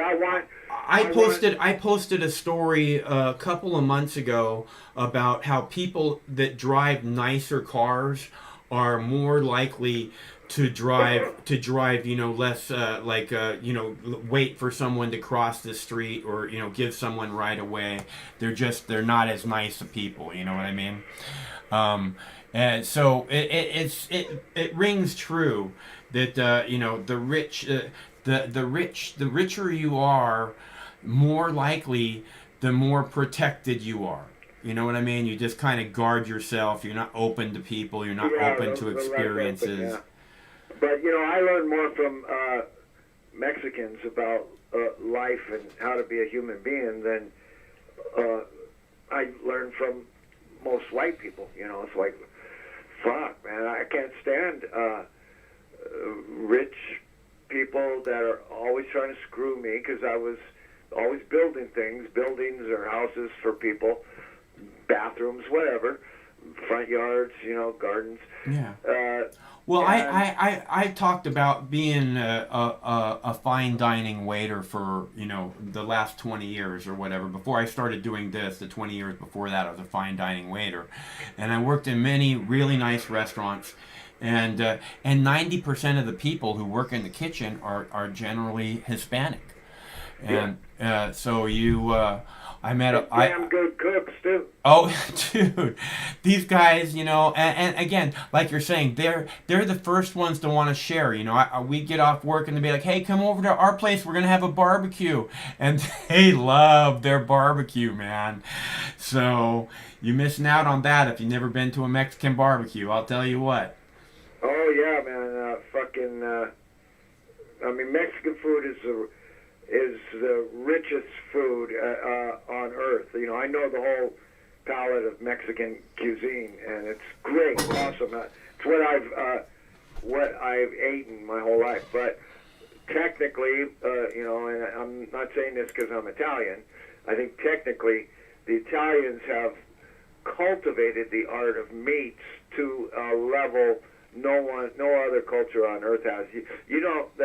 Mexican sausage is like chorizo, and Italians got like 40 different kinds of salami. Yeah, well, I'm very big fan of salamis, so I completely understand what you're saying there. And then I've never been to Italy, but everybody that I know who has says you gotta go, man. It's like you go down to the farmers market, they got every fucking thing you could possibly think of, from homemade pasta to homemade fucking mozzarella cheese. Yeah, cheeses, ungodly cheeses. Yeah. So but that's and the weird thing what is copa. You know what copa is? I love copa. Oh, Copa. Yep. Yeah. Yeah. The weird thing is that at one time Mexico City was the most populated city on earth, and now it's not. They had more people in the area surrounding Mexico City than they had in Paris or London or China, any European capital you can think of. And I think the cities in China are bigger now, though, right? Yeah, I don't even know how to compare, but at one time Mexico City was definitely the biggest city on earth as far as population. And I think they said everybody, it was either a plague or a drought that made the population move, So, I remember, I think earthquakes might have had something to do with it. Yeah, so, I mean, the human life on this planet is so rich and so beautiful and so diverse, and there's so much goodness. Who in their right mind would not stand up to the satanic pharmaceutical corporations and this weaponized media and say, no more, no more. I'm fighting for every generation coming after me and everyone who's come before me. All of my ancestors are standing up in me to fight you fucks, and stop destroying my planet. So watch the fucking movie. I think you'll dig it, Mike. It's well made. I was wondering why the fuck it took him so long to make it, but he did a really good job. He was probably busting his ass for the last 3 months, I guess. Dude, editing video is a pain in the ass, and it takes time. And I mean, I'm telling you right now, the hardest part of growing marijuana is the video. The videoing is the hardest part. Why is that? Because you gotta get the everything right. You're gonna do shot and all that. We gotta get it all right. If you get the sound wrong, you get all these other things wrong, and then you go and you defoliate your plant or whatever, you're not gonna get to do it over again. Oh, I see what you're saying. Yeah, well, I'm not really a good video editor. I've made one film in my whole life, and everything else is a slideshow. So that doesn't qualify me as a video editor. So I could have become a good video editor by now, but I could have been a contender. Yeah, I could have been a contender. So it's a beautiful day for a walkabout. Well, yeah, and the plants all doing good and everything.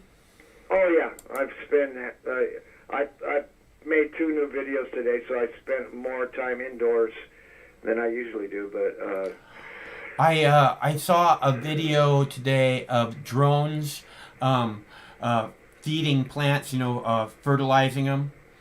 And they were like little drones about maybe 18 inches by 18 inches, which I thought was interesting that it could carry enough stuff to fertilize the plants, you know, but it's pretty cool. And I don't really, I guess that'll work, but who would even use a drone unless you got acres and acres to cover? oh yeah, no, that's what it was. It was a Japanese video. It was just showing the new technology, showing for like growing stuff. I would do it just to show off. I love the idea. I wish we had we didn't have a drone last year. I wish we had one last year. I would have loved to have a shot of the drone coming out of the sky and take. Oh, I got plants in the backyard. I can go do that now, and coming down and getting video of the plants. I want to do that. We'll have to go do that. That's got to get on the list. You don't have anything in the ground. They're all indoors, right? I had everything indoors, but I ran out of space, so I had to move a few of them outside. Are you making teas yet? I'm not doing teas. I'm just doing bottles this year. Or what is that, this slow grow. drip system? A poor man's slow drip? What's a bottle? What do you mean? You know, what all the nutrients is in the bottle. You know, the stuff you get out of the bottles, not fucking teas. I'm not making teas. Do you mix it in a bucket? Yeah, I mix it in a bucket. Well, that's a tea then. Oh well, no. A tea to me is you take single ingredients like fish bone, crab meal, you know, kelp, and you put it in a crock pot, and then you either you bubble it with, you know, just air, or what I usually do is I take those things and I heat it up for like 24 hours, and then I throw it in a bubbler and I let it bubble for another 24 hours. Add a little bit of fish and stuff, and molasses and shit like that. And that's what a tea is to me. I'm just doing bottles. I'm just squirting some CalMag and some, you know, other shit into a bucket. Oh, I see. Yeah, well, if you're diluting it with water and applying it to the soil, that's a tea. You know, it doesn't even matter. You can have a high potassium tea or a high nitrogen tea. It doesn't matter. You know, it's a tea's a tea. But that's the way to do it, is liquids. You know, it's like. So yeah, I don't know, man. I found this powder. I really want to get this powder, okay? Because I found it and I've read like 100 reviews of it on like a site where I go to check out like all these different strains and stuff, and everybody loves this shit, and it's totally supposed to be organic, and you only feed like 4 times or something. And do you mix it with water? No, you mix it with the soil. I guess you can't. The people talked in the reviews I read. People talked about using it as a foliar also, and the plants fucking went crazy for that.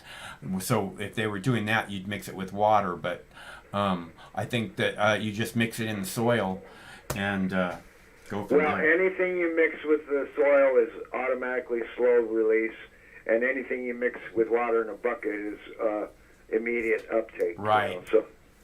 So yeah, it's all good, man. I'm glad I am a marijuana grower. It's an excellent hobby, and keeps me fucking sane, man. I don't have to talk to people. I talk to birds. Yeah, but nature is a beautiful thing, dude. I love seeing hummingbirds and all kinds of stuff like that. Yeah, I mean, every once in a while I see a praying mantis. Nice. I used to have cats that like to shit in my fucking, because underneath the plants it's really cool. Right. So they crawl in the beds and bury their shit. I could tell when they've been there because it's all dug up. And yeah, we get raccoons here. The raccoons are like, wait, is there fish in here? I smell fish. Oh yeah, I'll bet. But you know, I'm. Anybody who's outdoor grower who, you know, I've been growing vegetables outdoors for decades, and I've been growing weed outdoors for way more than a decade, 15 years. And gophers are the bane of your existence. If you got gophers, forget it, man. And if you got deer, forget it. The deer will eat your fucking plants. We have moles here. And I guess there's gophers probably too. I never seen gophers, but I seen the moles, and they I guess what you need to do is you need to like line your you need to dig like 24 inches deep, and then you have to line the walls of your bed, of your soil bed, with some kind of like fabric or something that's like a barrier that when the moles hit, they can't get through and they just turn around and go the other way. Well, that's why I grow in boxes, because I don't even have to deal with that. Yeah. And Well, I got about 5 old jacuzzis I pick up for free on Craigslist. What? Yeah, and I bring them home and I drill holes in the bottom of it and I fill them with dirt, and that's another way to do it. It's, you know. And then how do you get the soil out? You just regrow in the same soil over and over again? Well, you got to turn your soil and add additives to amendments to your soil every year, and I got like a $500 new soil bill every year, but you put worms in there. Worms like are in there, but I didn't put them in there. But after all these years, yeah, there's worms in there. Yeah. But it's good soil. I mean, I'm literally turning mountains of soil every year just to get ready to plant, and it's I don't mind, you know. Keeps me young. I look 14, but I'm 61. Might be the marijuana man. So yeah, I love the whole thing of it. It's better than building walls and land block and fucking dealing with people that are going to rip me off, you know. Rich people. Just people in general. No, yeah, and I learned after a couple of years, you put up the fucking barbed wire, and then after a couple more years, fucking put up more barbed wire, you know. Fuck. And I haven't had anybody rip me off for at least 3 years now, maybe 4 years. So that was a danger, you know. But not anymore. Yeah, I would think that would be a little problem, especially once they figure out where you're at. They worry about them coming back again and again. But yeah, if you figure, it's not that hard to set it up so it's difficult to get in. Oh man, they'll get ripped to shit. Have you thought about trying berry plants like raspberry or blackberry bushes? I got bougainvillea and roses, big ass roses. Awesome. Bougainvillea are 50 foot long because I stretch them out along the fence and I weave them in with the barbed wire and everything. Nice. Nobody's getting through that. Awesome, yeah. I got like it's like fucking watchtower of walls. They try to climb up my fucking walls and the whole thing. It's like booby trapped, you know. It's like they can't get through anymore. It's like, I got all these roommates, and they're supposed to be watching the goddamn weed at night, or their cottages are close to the fucking gardens, and it's like, man, one year, about 4 years ago, the team of guys must have made a hell of a racket in the lower garden, and the dumb fucking roommate didn't even notice for till they got like 5 plants, you know. So, but I got used to it, you know. It's like, and it's always teenagers. It's always fucking young people. Yeah. Well, a lot of those people are desperate to get some weed, and they, they don't have money and other issues.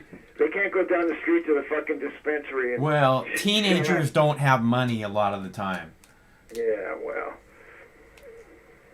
street tax. But yeah, I just, I haven't hooked up electric fences yet, but I don't know. Maybe nobody fucks with me anymore, and I should probably not count my blessings, my chickens before they're hatched, because, as soon as during harvest time, that's when you got to really be kind of up all night, and you got to watch, But yeah, I was last year when I started cutting the plants down. I cut down like 6 plants and started to hang them, and I look across the street and there's 3 fucking cop cars. I'm like, oh yay! What happened? There's a crazy lady that lives across the street, and the police come over for welfare checks on a regular basis. They've got it down to basically 1 car now, but there's been... Does she wear a mask? I don't know. I haven't seen her in a mask. Huh. Yeah, it's crazy with the masks, man. It's like everybody's going crazy. I think the percentage of the American population that buys the pharmaceutical narrative and is wearing masks and is totally afraid. It's more than three-quarters. It's about 7/8 of the population actually buys that satanic bullshit, and the other eighth is in various stages of wokeness and education. And so I can't recommend this film, Plandemic, enough. Right on.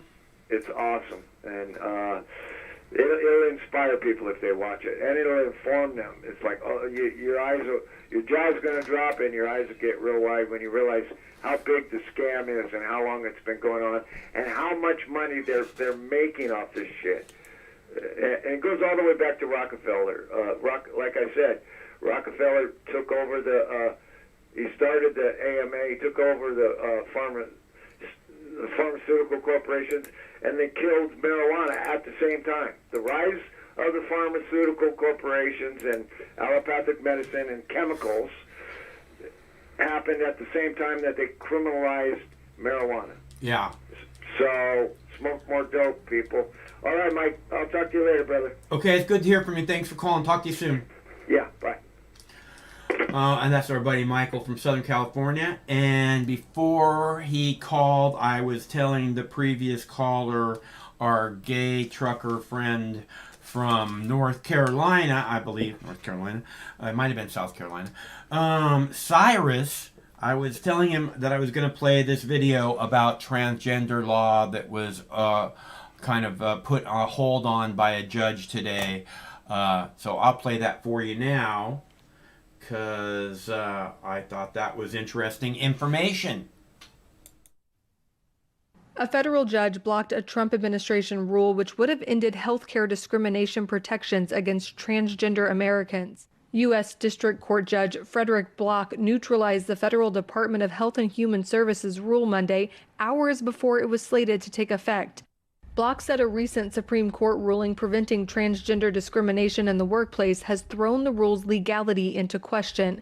He said when the Supreme Court announces a major decision, it seems a sensible thing to pause and reflect on the decision's impact. Since HHS has been unwilling to take that path voluntarily, the court now imposes it. The Trump administration argued federal discrimination law on the basis of sex does not cover gender identity and finalized the rule days after the Supreme Court ruling. HHS said the ruling was a disappointment. President Trump called it horrible and politically charged. Baldwin.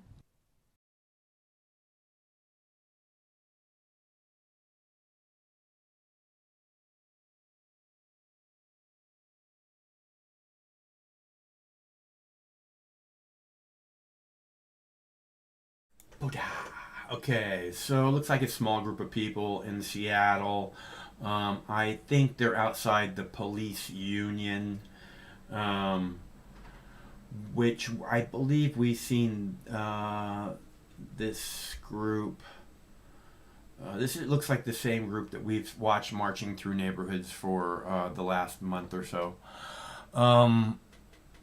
Since the CHOP was dispersed. Okay, so, which apparently Donald Trump taking 100%.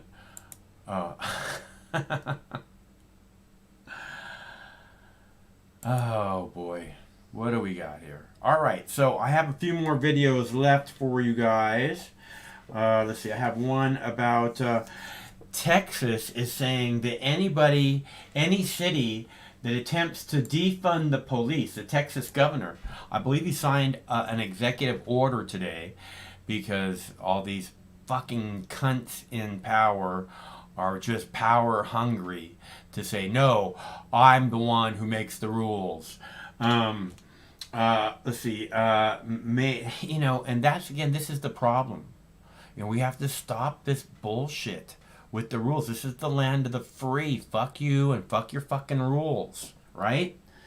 Let's see. So Texas, the governor has signed a law, I believe today, saying that anybody who moves, any city that moves to defund the police in their city, he will freeze the taxes, the property taxes in that city, which means that I guess people don't pay the property taxes in that city. If he's freezing them, if he's refusing to give them to the city, if they're not allowed to charge for them, that means if they're frozen, then,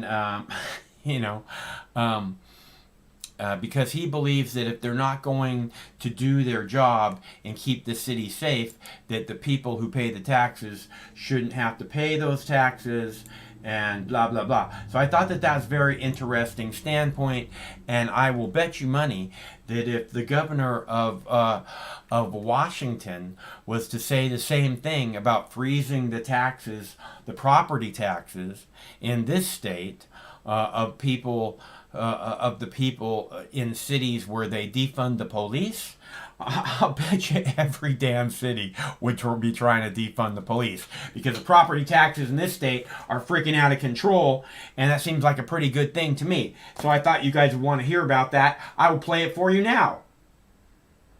Texas Governor Greg Abbott has announced a new proposal to discourage cities from defunding their police departments. Abbott told reporters today the new legislation would freeze property taxes in any city that defunds police. He also says any city that puts residents in danger by reducing law enforcement shouldn't be able to collect those residents' property tax dollars. The city of Austin had already voted to cut police funding by 1/3.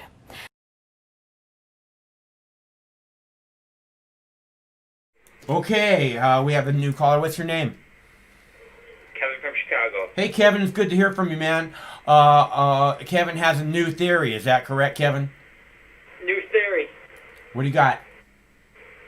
The entire left-wing and right-wing movements are controlled opposition. Right. Exactly. Crazy new theory, ain't it? I think that it's pretty obvious that, the right and the left doesn't really exist. It's just like this bullshit thing, like you're saying. It's a pretend opposition thing. And I've said this forever. So they're just people that are put on pedestals that are talking to different suckers. People who actually believe there is a right wing. People actually believe there is a left wing. That doesn't exist. What we have is this never-ending wars of choice, militarized government. We are the fucking world police, and it's disgusting. Go ahead, Kevin.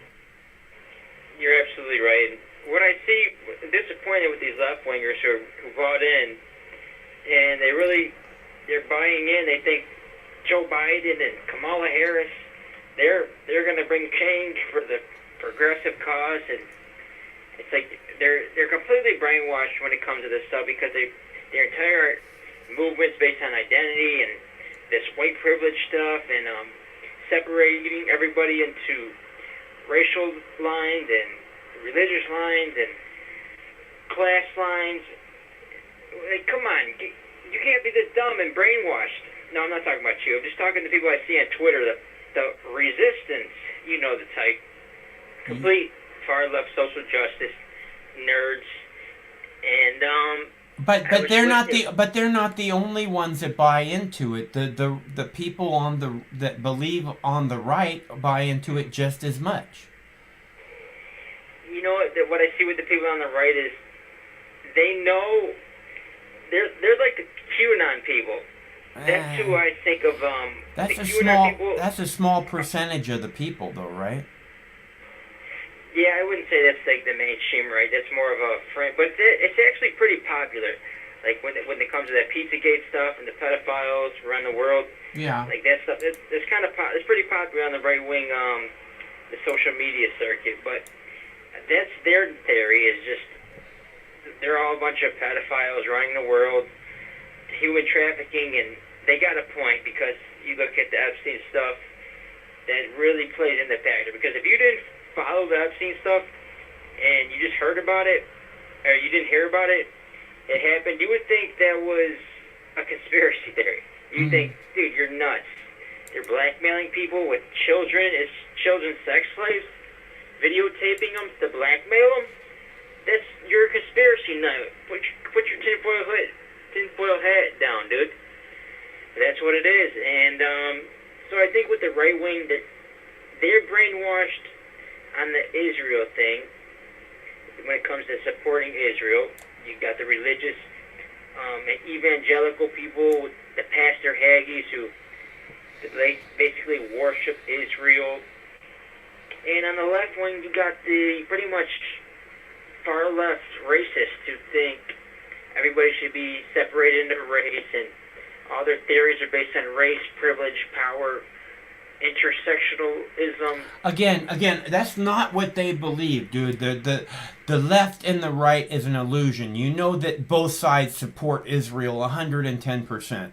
Okay, you know that basically what I keep saying that it's not a real thing. The left and right, they're just talking to suckers who actually believe in that. Right? The people that are desperate for there to be like someone paying attention to what we're saying. You know, oh, think of the children. You know.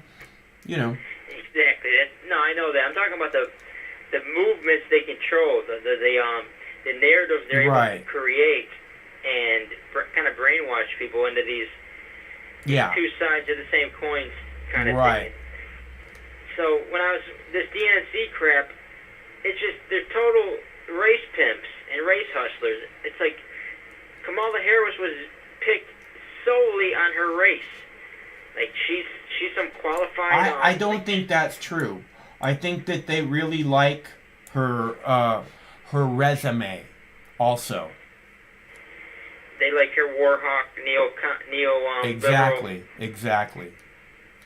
Yeah, they know she's married to a very rich, influential Jewish man, and that's right up their alley. But, yeah, it's funny because they said she's the first Indian woman elected to Senators, Congress, or something along those lines.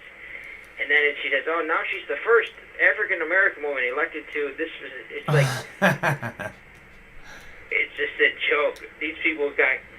And then I seen a news article on CNN, white doctors don't care about black babies. Black babies are more safer than black doctors. And it's just pure hatred and propaganda being put out by these... Right, but you see, if you're open to it, you see the exact same hatred being spewed on the right, too? Correct? Not in that narrative. Yes, you do. I mean, this thing about the babies and how horrible, the left are to the babies. We see the exact same shit, dude. You know we do. What is the equivalent on the right that tries to... Their abortion bullshit is just fucking garbage. And they spew it day after day, and it's just another form of hate in the same exact manner as what you're talking about. No, abortion is just religious. It's just a religious thing. That's all that is. It's hate, and it's fucking control over people. That's what they want, is to be able to control people. No, religion is not hate. That's just that's bigotry coming from you when you do something like that. Dude, all religion is about mine is the only real religion. Is there a religion that doesn't believe that? Religion's about having a moral standard and a way to live by. That's a joke. That's why people invented religion, because they want to. That's why people invented religion. Exactly. That's why. So that they could tell you. So that they could tell you. People invented religion so that they could tell you what is moral and what is not. In other words, in order to be controlling over you. Well, the Bible is not all about miracles and this and that. It actually has a lot of good stories that are factual. That go back thousands of years. Storytelling that's factual in a difference of ways. But you probably don't study up on that thing, because if you read the Bible, it is the most amazing book of all time. Even if you're not religious, even if you despise religion, just the information in that book and the facts in that book. You don't have to follow the miracles and turn water into wine, things like that. You can follow the facts regarding ancient history, and it's absolutely insane and mind-boggling how advanced they were, how ahead of time they were, the way they predicted things. It's pretty amazing stuff. And you're probably a hardcore atheist. No, look, dude, here's what I believe. I believe that all religions are against God. Okay, because God came. If there's a creator God, then that creator God made you tippy top of the food chain on this planet, big brained, upright walking. You can make happen on this planet almost anything you can imagine. That's what that God did for you. And then religion says, oh no, you can't do that. Oh no, you can't do that. You're a sinner if you do that. So you can't do that. And that's not what. Why would God, think about religion wants you to kneel down and fucking bow. God didn't make you, if there is a creator God, tippy top of the food chain so that you could be a fucking sheep and kneel down. Okay? God made you that so that you could stand up and make anything happen on this planet that you choose to make happen. And religion tells a different story. So in my opinion, religion, all of them, disrespect God. I disagree. I think religion has to do with having discipline, to have self-sacrifice. I think that's what it is. It's about sacrificing for the betterment of yourself, for the betterment of your family, for the betterment of your community. That's what religion is. That's what Christianity is. I don't know about Judaism. Judaism and they're all the same. Buddhist system. That's just the most demonic, they're all the same. Worshiping religion. They're all the same out there. No. They're all the same. Dude, Christianity. It's like Republicans and Democrats. They're just talking to different suckers, dude. No. Yes. Let me tell you the difference. Let me give you my opinion of the difference between Judaism and Christianity. Judaism is based on race. It's based on a bloodline. Based on a bloodline. A religion should not be based on a bloodline. That goes against completely what a religion is. Religion should be based on ideas, living a certain way. To be a Christian, you don't have to be Jewish. Are you saying anyone can't be a Jew? Can't be Jewish? No. Judaism is based off a lineage. Well, then how do all these people like Madonna and all these other people become Jewish? They're not Jewish. They are Jewish. You ask them, they will tell you they are Jewish. Yeah, but when it comes to Israel, they don't consider them Jewish. Well, that's their religion of choice, and I'm sure that they're welcome at the synagogue when they show up. Yeah, well, see what happens when they go to Israel and they ask a rabbi if they're Jewish. They're not going to put in any positions of power. They're not going to have any influence. The only people with influence are Ashkenazi Jews because they're a freaking demonic Jewish supremacist religion. All right. Hey, I got to go, Kevin. It's good to hear from you. The fox with the big old cock. Take it easy, bud. Talk to you soon. All right, let's see. Okay, so I have a video about murder hornets, because that was in the news, the world news tonight. The murder hornets were coming for you. Oh, also there was, there's a military coup going on in Mali, which is a country in Africa, and the French have been in that country for a long time. So I have a French story about that, but I didn't hear much about the military, what they're doing there. So I'm not sure how the military is contributing to the coup in Mali. And then we have a video about Chicago protest. And, last night, Michael from Southern California was talking about a big pardon that's coming up for Donald Trump. Donald Trump was going to make this big controversial pardon that's coming up, right? And he thought, Michael from Southern California was saying maybe it would be Julian Assange or Edward Snowden, and that Trump had already said something about pardoning Edward Snowden, which I hadn't heard anything about. And then it turns out today, Trump comes out and says that he's going to pardon Susan B. Anthony. And what is he pardoning her for? For voting illegally in an election, right? So Trump, who's so all about this election fraud thing day and night, is pardoning someone for voting illegally in an election. It seems very strange to me. Like, you can't make this shit up, right? But no, we're not going to pardon. I don't know anything about Julian Assange. How can I pardon Julian Assange if I don't know anything about Julian Assange? Right? You buy that, right? You buy that, don't you? Let's see. Trump to pardon Susan B. Anthony. Is that correct? Yeah. You go. President Donald Trump says he will posthumously pardon women's rights activist Susan B. Anthony. I will be signing a full and complete pardon for Susan B. Anthony. She was never pardoned. Did you know that? She was never pardoned. What was so wrong? Anthony was at the forefront of the women's suffrage movement in the 19th century.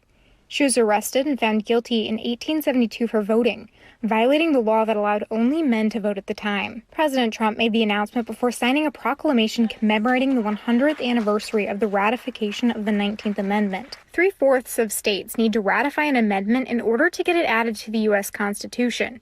Tennessee became the last necessary state to ratify the 19th Amendment on August 18, 1920. For Newsy, I'm Katie Camerata.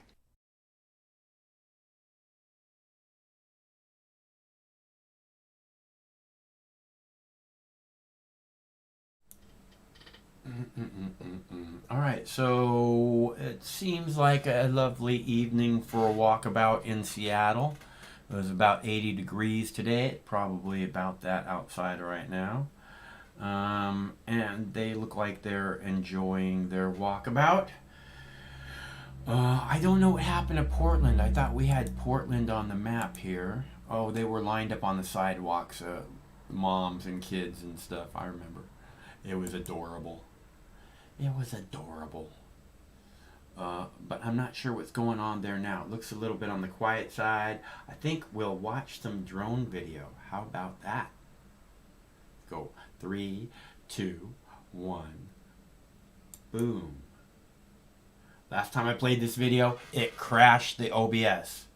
Did it do it again? Are we crashed? Nope, nope, not yet. Good. That's Stump Lake. We went there about 3 or 4 weeks ago, and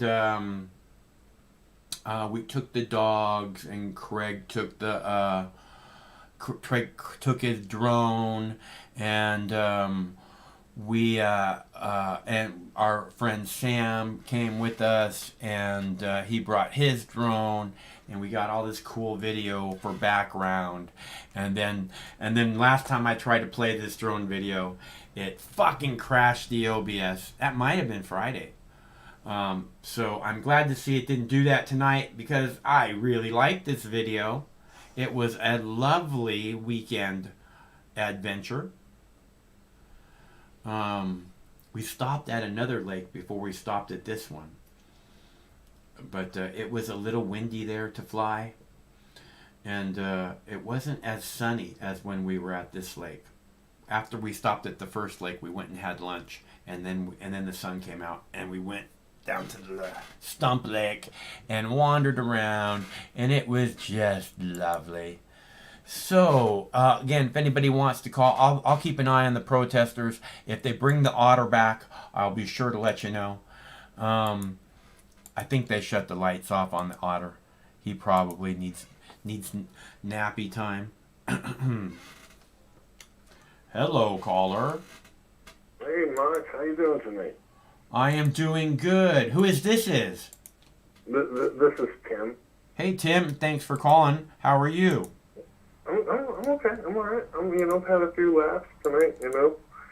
I missed the beginning of the show. I was watching the DNC. God, dude, it's like a train wreck. You just can't take my eyes off of it, man. It's just like, wow. Yeah. I had to bail from watching it on the networks. I had to get it directly from the source.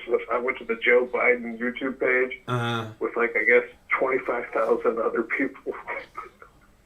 And they finally shut off the chat on the YouTube the YouTube stream. I think for a second there they had it on the Bloomberg stream. They had chat, but they shut that down quick. I mean, it was ugly, man. They had to shut it down. Yeah. I like I said, I missed the beginning of the show, and I'm deeply curious about the title of this video, where it says I'd like to respond to Michelle Obama. You probably already did it, but can you give me like a quick digest version? Well, Michelle Obama last night that said that people have to vote like our lives depend on it, and to me, I agree with that statement. But what she said was people have to vote for Joe Biden like their lives depend on it. And that completely is a fucking idiotic statement. And this is the problem with the Democrats, is that our lives do depend on it. And the best person that they can put forth when our lives, meaning the lives of everyone on the planet, depend on who's going to be the leader of the free world, the best they can put forward is somebody whose brain doesn't work right.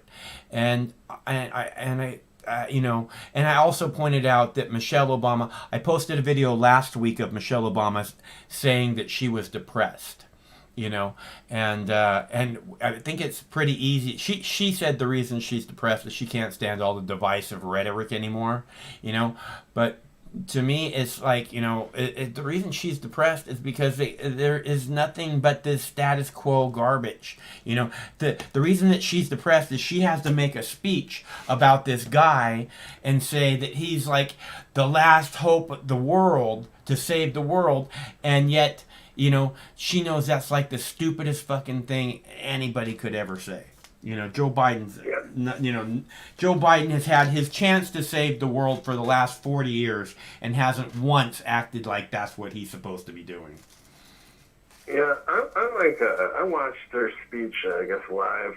Yeah. And it seemed desperate to me. You know what I mean? Like she's like throwing the kitchen sink. Yeah. Just like every slogan. She did the Black Lives Matter. And then like I actually laughed because like as soon as she like said like and Trump supports white supremacists, and then she like within the same breath was like, but when they go low, we go high, and I'm like, all right, okay, you just said he supports white supremacists, and now you're going to talk about going high. Yeah. I'm like, all right, it's just it's almost comical. Like how hypocritical everything is, and ironic, I hear you. I mean, really it's like these people have no idea what their reflection looks like. You know what I mean? It's like they can't observe themselves in any way, or what they've done in the world. Again, this thing where Joe Biden, if he's the last great hope for our planet, for our species, and we have to vote like our lives depend on it for fucking Joe Biden, we got no hope at all, right? I mean, like Joe Biden's already lost, bro. Everybody knows it. They know it too. It almost seems like it's part of their plan. Well, they have unfortunately, I think I know our little hellish future already, and I think it comes from our good friend John Podesta. He just recently, you might have saw some news articles or something about the war games for the election, and John Podesta played, I think, Biden in the simulation, and he basically says, I'm not going to concede, we don't believe in the integrity of the vote, and he got, like, I think he convinced some sort of, like, Wisconsin governors to change their electors so that they sent Biden electors, for that final step of a presidential ritual. And, they were like, that was then they were predicting like civil war. I'm like, dude, this doesn't seem like a strategy for winners to me. You know, I mean, this is like an extreme loser strategy, and they have to know it. You know, it's hard not to see, dude. It's like Biden is just a joke. He picked Kamala Harris, you know, and the theory of getting more support from blacks and minorities, and he got her, and his support dropped. Look, I've said again and again that, you know, I don't know who's advising him. He's supposed to have some of the best advisors in the world, but Kamala Harris can't get 5% of the black vote. She can't get 5%. You know, so who the fuck is telling him that this is the person that's going to get you the black vote? Because I know that, and I'm not a fucking professional. Well, I am a professional political, but you know, that's not what you know, you would expect the best advisors in the world to be telling him to get. You know what I mean? If you're trying, again, I don't understand how the Democrats can just reject a giant grassroots movement. Like, they don't need those voters, because that's what they did in 2016, and that's what they did again in 2020. Well, you know, I think it was like, you know, choosing like the sacrificial lamb. You know, yeah. Kamala was like, you know, dead in the water politically after Tulsi. You know, just literally just killed her. There's no coming back. There was no coming back. So why would you waste a good political career, you know, to be the VP for Joe Biden? And she'll be just this cackling senator right. in her little Democrat district for the rest of her life, you know. And, you know, it wasn't serious. They're not going to waste any political capital, you know, on the Joe Biden VP. And, you know, God forbid if they actually succeeded in stealing the elections, they got somebody that'll do whatever they want, you know, because these people are grifters. They just take, you know, if you pay them money, they'll do whatever the hell you want, you know, like Hillary Clinton with her fucking server. They said it was hacked. And hacked is the nicest way you can put it. They hacked her server so that China was getting her emails in real time. Hacked was like literally the best scenario because China could have just paid and CrowdStrike could have just given them access, you know, but that would be really bad. So let's just say it's hacked. You know, they killed like I think a dozen or more CIA agents while she was in China, while she was Secretary of State, due to some massive intelligence leak that nobody knows what that is. You know, but there's at the exact same time China was killing all CIA officers in China, because China don't play. You know, like Hillary Clinton's a drunk on a plane, say, "Oh, how much money? Oh, I'll give you access. So I'm gonna send emails in real time. Send another check." And they're serious, and they're like, "Yeah, let's kill all these CIA officers." You know, it's like they're literally playing on different level. You know, they know our people are corrupt, and Kamala is that kind of corrupt. You know, it keeps the checks flowing. You know, you know, the whole thing's a joke, and you know, I mean, everybody's got to know they're going for the, was it the mail-in ballots where they just mass send out ballots and then they get harvesters to bring them back, and they're all okay because, dude, trust me, you know, I mean, like, you know, these are the same people. What was the state? Was it Iowa? Where the primary? Did they ever finish counting the votes in that state? I don't know. Democratic primary? I don't know. I don't think they ever did. That was basic addition. Yeah. That's +1. I don't think Iowa, you know, Wyoming not finishing a vote count is anything unusual in a goddamn election in the last fucking 10 years. Well, you know, when you got the app by Shadow Inc., you know, yeah. Come on, dude. They go like the whole Democrat, you know, presidential campaign was like, you know, CIA spooks. FBI spooks from top to bottom. Yeah. You know what I mean, dude? Like, you know, yeah. And then if they weren't, they were just these like super but the Democrats put it all in place. You know, the elders, the party, you know, the establishment, you know, people that are the elites in the party. They're the ones who invite the CIA in and make all this shit happen. And So, it's they're screwing the people knowingly. And again, this is what I don't understand. The Democrats desperately, desperately, desperately need every vote they can get. Bernie Sanders comes up with these giant fucking grassroots movements, and they act like they don't need those voters, and they don't have to respond to those voters. It's something, I find it very insulting.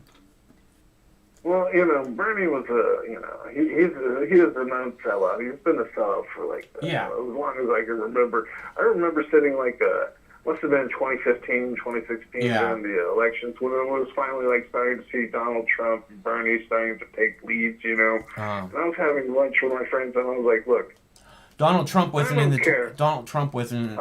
Yeah, go ahead.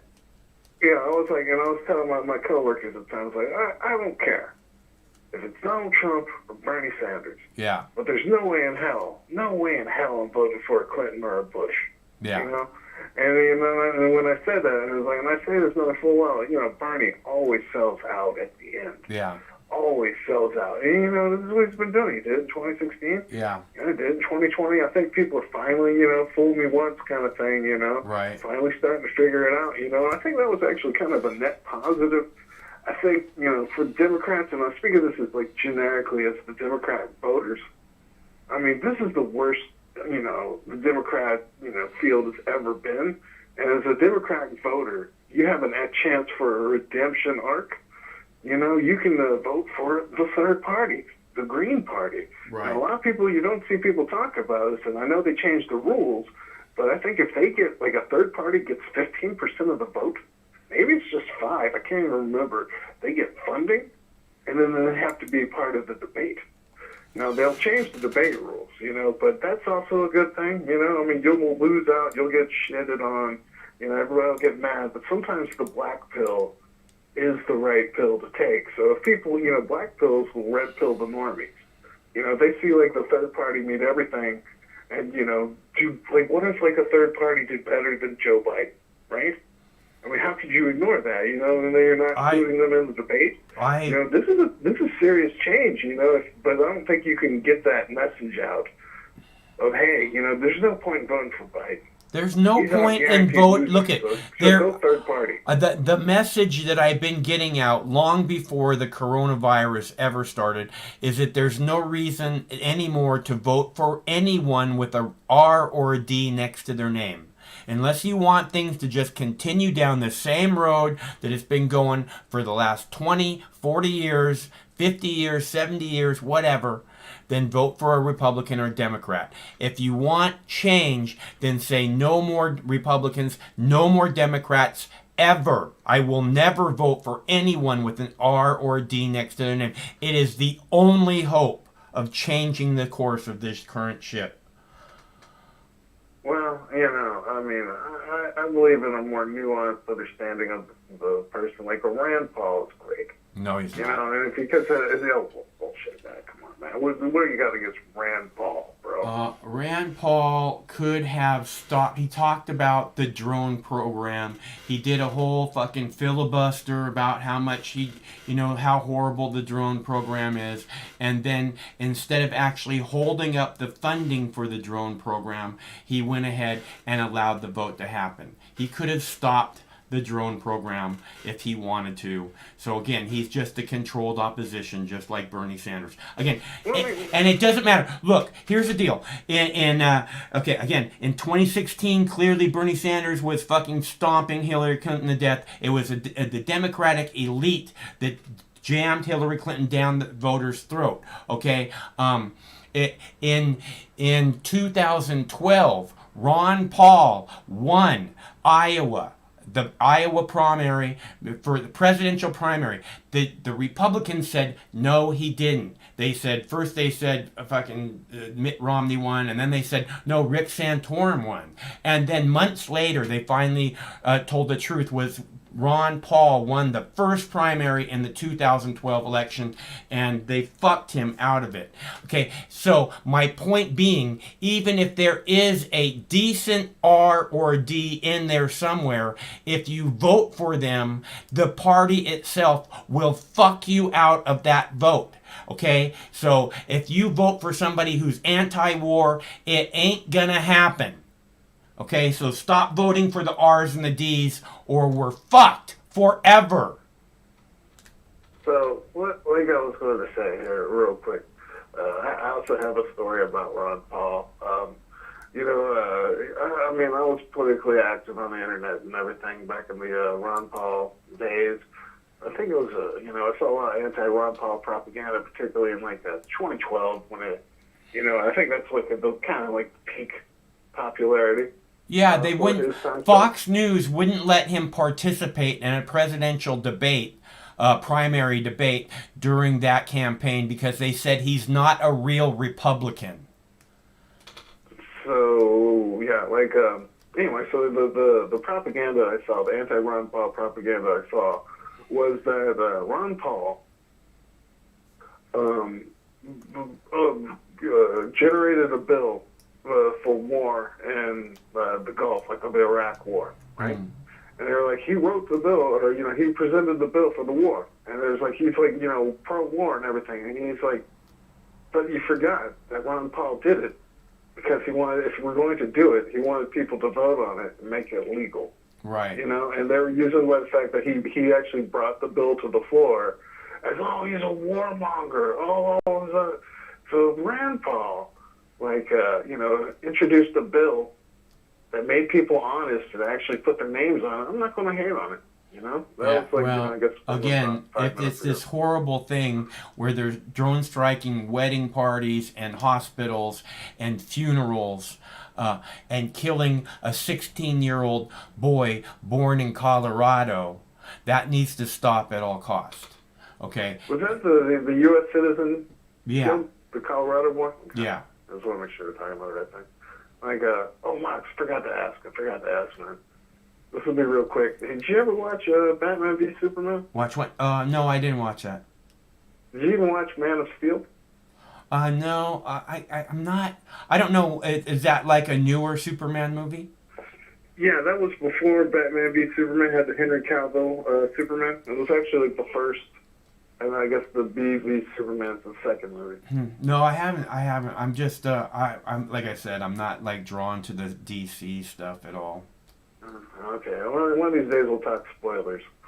Okay, cool. I want to do that. We want to do. We want to come up with some theme stuff for maybe cartoons and all this different kind of stuff. There's a lot of other things to talk about besides the news that might be relaxing, change of pace from time to time.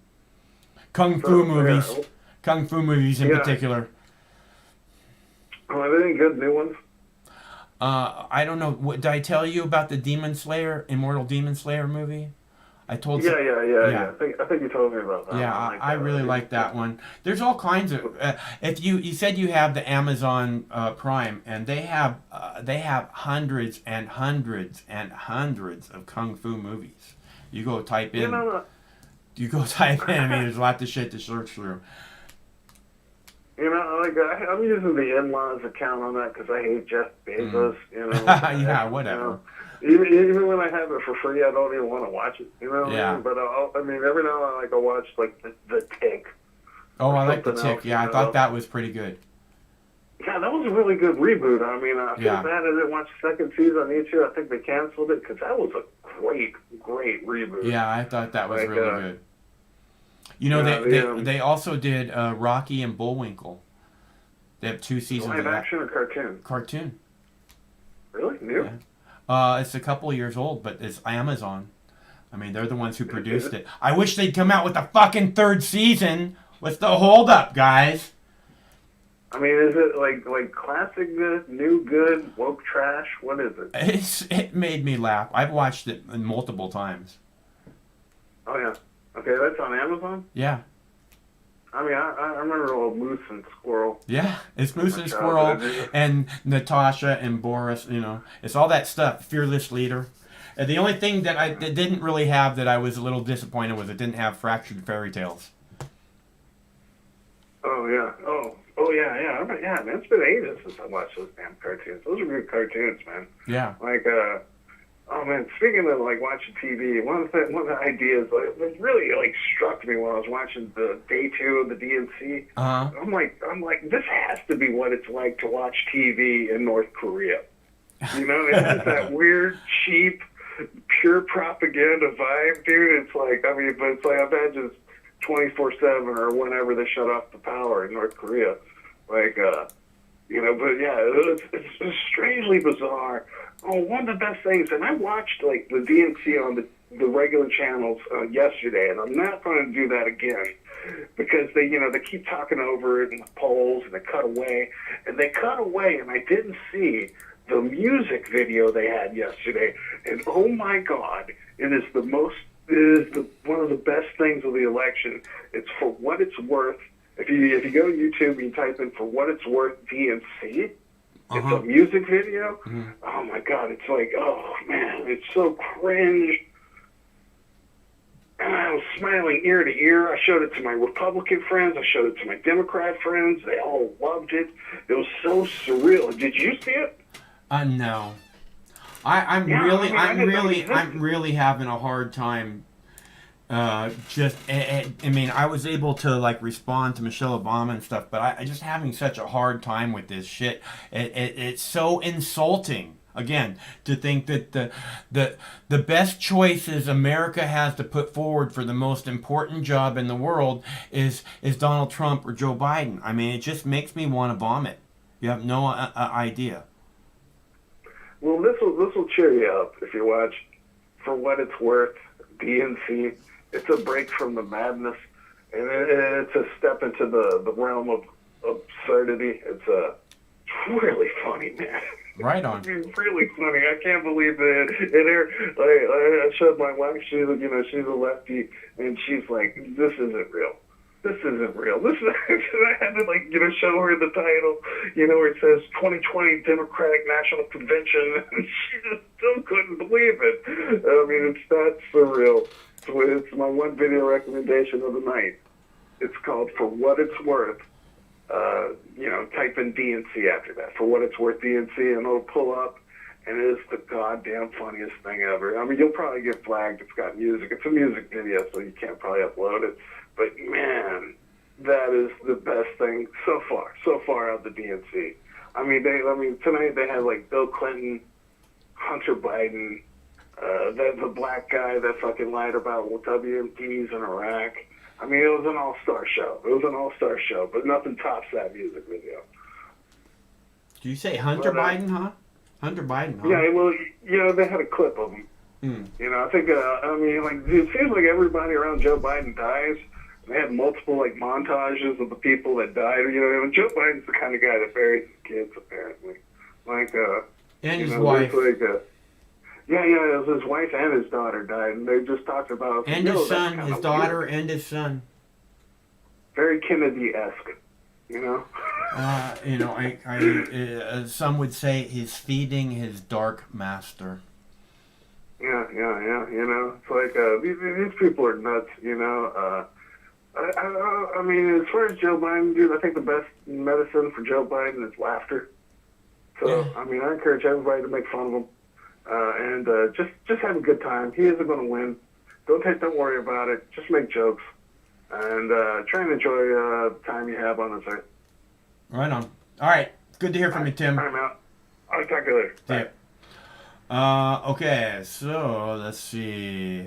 Right, I have another video here to play for you about the DNC and racial injustice, because I know that you guys are very concerned about these matters. The first night of the DNC brought comments about the nationwide movement for racial justice and reform in policing, referring to peaceful protests across the country. Some protests, including here in Seattle, have turned violent. National correspondent Christine Frizzau has the newest body cam video from Seattle police. Watch out! Watch out! Behind you!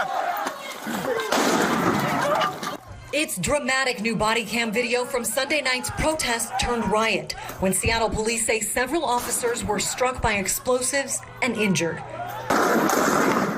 At least one was hospitalized, with 18 people arrested. Meanwhile, in Portland, Oregon, 82 days straight of protests, a city some have compared to a war zone. Police there making public some of the objects thrown at them. In Richmond, Virginia, even staying indoors wasn't safe for some. We're going to bed and a brick flies through my roommate's window, lands on the floor, and, she starts screaming. We run in. I run outside. There's nobody out here. Most officials say incidents in these cities are not representative of the vast majority of protests, which have in large part remained peaceful, with reports much of the violence and damage coming from just a few bad actors trying to blend in with those who are following the rules. There is that element of Antifa or Antifa-like subjects who have to embed themselves into larger peaceful protests in order to cause disruption.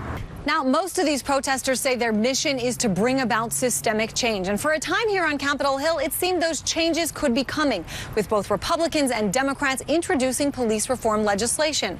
But with both the House of Representatives and the Senate on recess, it looks like if they happen at all, it probably won't be until at least next year. In Washington, I'm Christine Frizzau.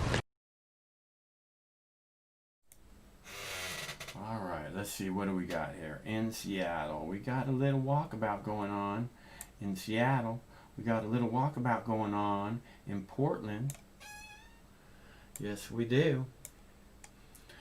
And it's a lovely evening for a little walkabout. Let's see.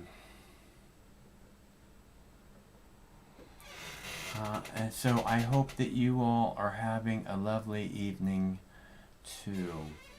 And again, I agree with what Tim was saying about having a positive attitude and trying to see humor, because again, going through life with a smile on your face is much easier than the other way around. I guarantee.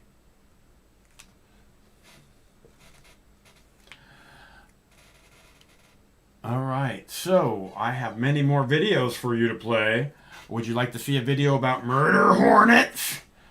Or I have a video about the post office. I have a video about protest in Chicago, and have a video about a military coup going on in Mali, which is a country in Africa.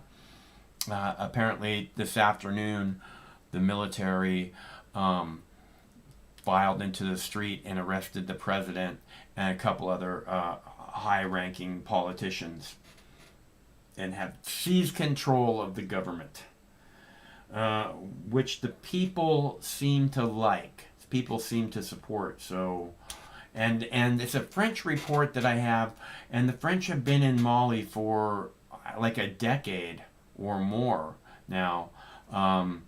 With a pretty good presence as far as military goes. So I'm surprised that we didn't hear more about what's happening as far as the French go in there. So I have that ready and spooled up for you if you want. Again, one of the reasons why I keep coming back to the protest, even though, there's nothing happening, is because there's nothing happening.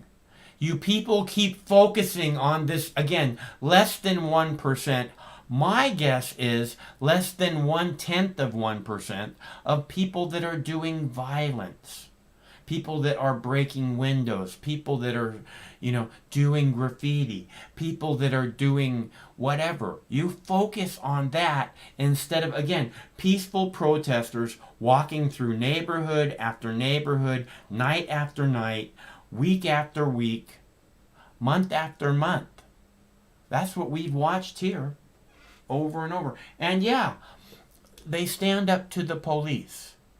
But the police are the ones that are doing the violence. Again, in Portland, when the police started shooting rubber bullets, at first the protesters were throwing paper airplanes to show the contrast. It's like,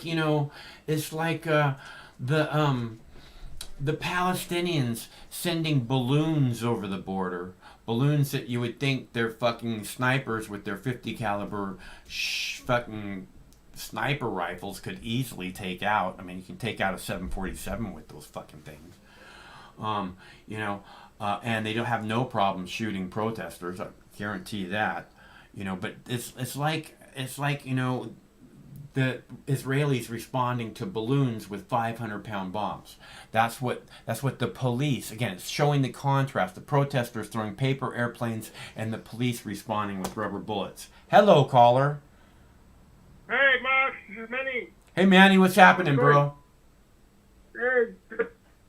Just finished watching the DNC, and I don't know, dude. I mean... Those people are crazy. Watching the convention... Huh? Those people are crazy. No, dude, I actually feel sorry for them. They really don't have anything of substance offering. Yeah, I watching the convention to the first Obama nomination, though, and I actually watched the 2004 speech, but I didn't understand English back then. Obama's speech on the DNC in 2004, but I didn't understand English back then. But then I watched it 2008. I don't have any volume. I don't have any volume to turn up. It's up as high as it goes. You need to speak louder, Manny. Yeah, go ahead. No, I just finished watching the convention, though. And I mean, I've been watching the convention since 2008. Yeah. Oh, for the first Obama, the first Obama nomination, though. Uh-huh. I actually watched his speech in 2004. But back then I didn't understand a single word in English. It was just gibberish to me, though. I used to live in the border, so I used to get the channel like the NBC, the CBS, and the Fox channel in the border. But I mean, it was just gibberish to me back in 2004. And in 2008, I was able to understand, though. And I saw it back in then, and it was very energetic. It was like 81-29. Yeah. Like it was like high energy and like. Right. Everybody's excited. Now it wasn't everything, though. Yeah. Compared to today, when they were doing the actual nomination, though, like, the delegates, the delegates giving the vote and everything, it was sad, dude. Yeah. It was really sad, though, because it was I feel like it was a bunch of infomercials, a bunch of recording videos of each other, congratulating each other, and there was no, there was no interaction, there was no... and apparently, some of the videos, like, during the... every hours in the morning, they do like these meetings and these custom meetings within the party just to set their agenda and to network and everything. Though some of them were recorded on YouTube. It just feels like an amateur YouTuber. I mean, it has less views than this show. Mox, seriously. Mox News has more views than some of the early morning events of the DNC.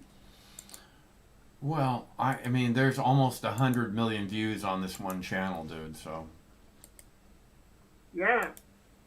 And you would think the DNC will have more viewers than that. But Mox News is beating the DNC. I'm telling you. You're the man. Yeah, well, thanks. It's strange what's going on the internet, and I am just trying to do what I can. But and the DNC, you're right. There's like it's like there's not even an election going on. By this time normally we would have had a couple of debates. It's really fucked up place that they got this thing in. And I honestly believe that there's not going to be an election.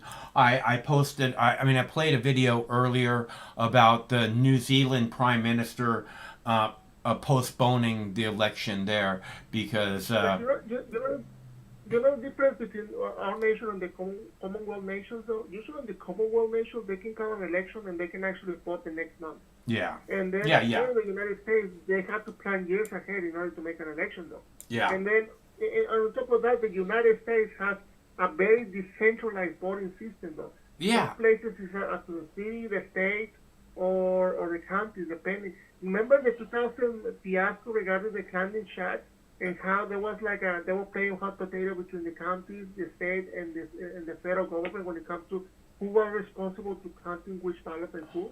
And at the end, the Supreme Court told them it's up to Florida to decide, not the federal government. Mm-hmm. So to just show you how decentralized the voting system is, there's no national organization that sets up the rules and the standards when it comes to that. It's just like a guideline that they tell you to do. Yeah. And it's usually for the president of the United States, the vice president, because when it comes to the senators and the state representatives, it's actually to the states that actually set the standards and decide who's going to win or not. So that's one of the things I noticed when I moved to America. The whole electoral college system for me was very strange, though. I thought we were actually voting directly for the president, but in fact we were voting for other people to vote for the president. So each state has a number of electorate. Yeah, so electoral the way I actually system. learned it is each state has a number of points.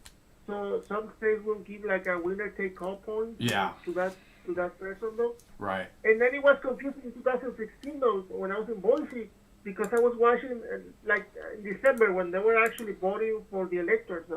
Some people, they were not faithful for certain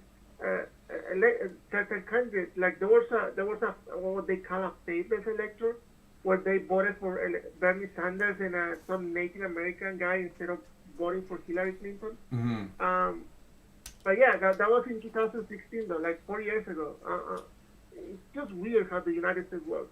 But in New Zealand, though, because it's a parliamentarian system, they can actually dissolve the government and then go to an election and within a month.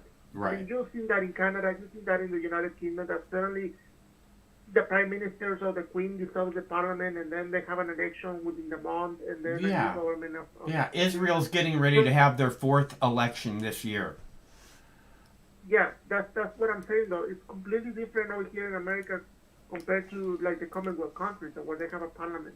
Yeah. But yeah, I mean, and there is going to be an election, Mark, but what I believe is going to happen is most of them are going to be either absentee ballots or mail-in ballots. We'll see. And I mean, over here in the state of Washington, most of us, at least in Benton County, we do absentee ballots over here. I'm not sure about Franklin County. I'm not sure about King County, Pierce County, Snohomish County. We'll see. They actually do. We'll see, Manny. We'll see, man. Look, I've been saying since January there's not going to be an election. We'll see what happens.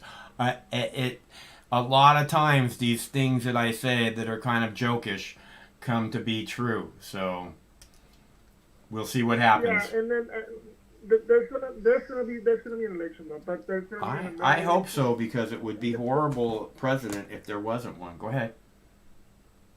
But the problem, what I believe is going to happen, is because it's mail, and a lot of them are using the current postal services. So, you know the problem with the funding of the postal service going on right now. Yeah. And then because of the fact that it's mail, it's going to take days to actually have the full result.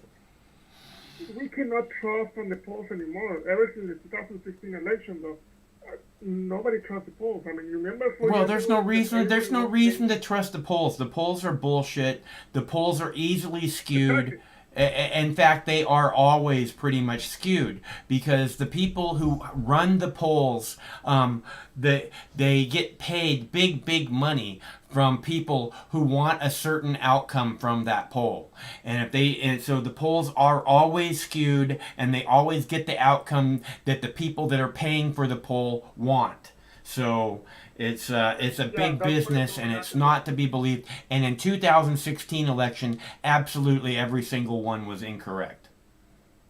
Yeah, anyone who has taken statistics in high school or college know that you can actually interpret the number the way you want it. Yeah. That's what we call BS in the numbers. Right. I mean, one thing is what the numbers tell you, though, but the other thing is how you interpret the numbers, and that's what's happening in the polls. They're interpreting the numbers in a different manner, or like the way they think is more convenient. Yeah. So I do think there's going to be an election, Mark. Well, we'll see. We'll see, Manny. But it's going to take days to know the real result. Yeah. Hopefully we don't get into December where the chamber, like the House of Representatives, has to actually select the president instead of, I don't know, the people. Because if that happens, I will be pissed. I was pissed because my voice did not matter. Yeah. All right, Manny. Well, like I said, we'll see. You know, I mean, we'll figure out. I mean, whatever happens, happens. But it's interesting, you know. Although I despise it. I just can't stand the fact that Joe Biden and Donald Trump are the best choices America has to offer for the most important job in the world. Anyways. Especially Kamala Harris. Yeah. All of them are just horrible. They're just horrible. Mike Pence. Come on. Mike Pence is the same fucking thing as Kamala Harris. They're just garbage. Listen, Manny, it's good to hear from you. I hope things are going well for you. Still over on the east side? Yeah, I'm on Eastern Washington. Yeah, it's nice over here. It's hot. It's hot. Yeah, I believe you. But I mean, at least it's less chaotic than the King County. Whatever.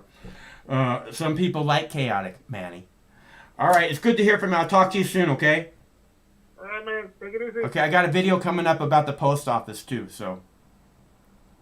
Take it easy, man. See ya. And that's Manny from Eastern Washington. And I have a video. He was talking about the post office and the stuff that's going on with the post office.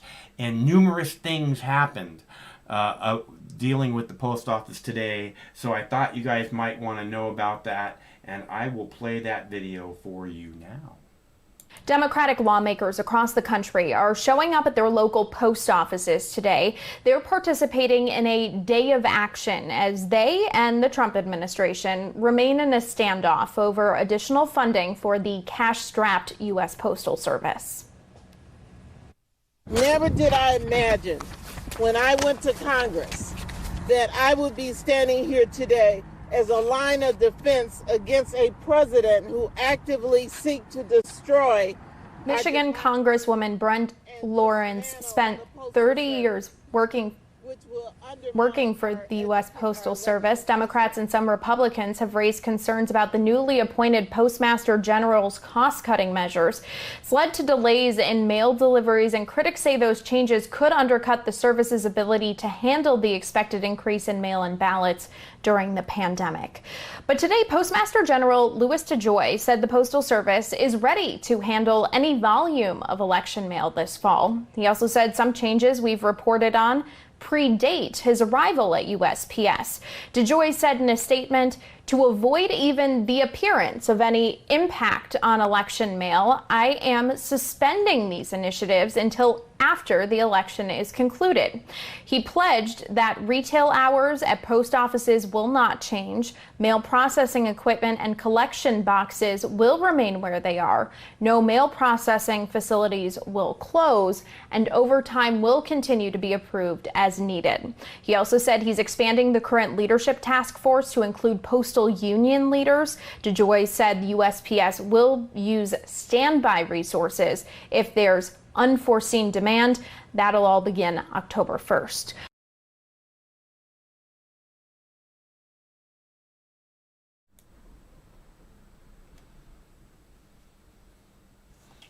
All right, so it looks like the protesters in Portland are outside a police station, I believe.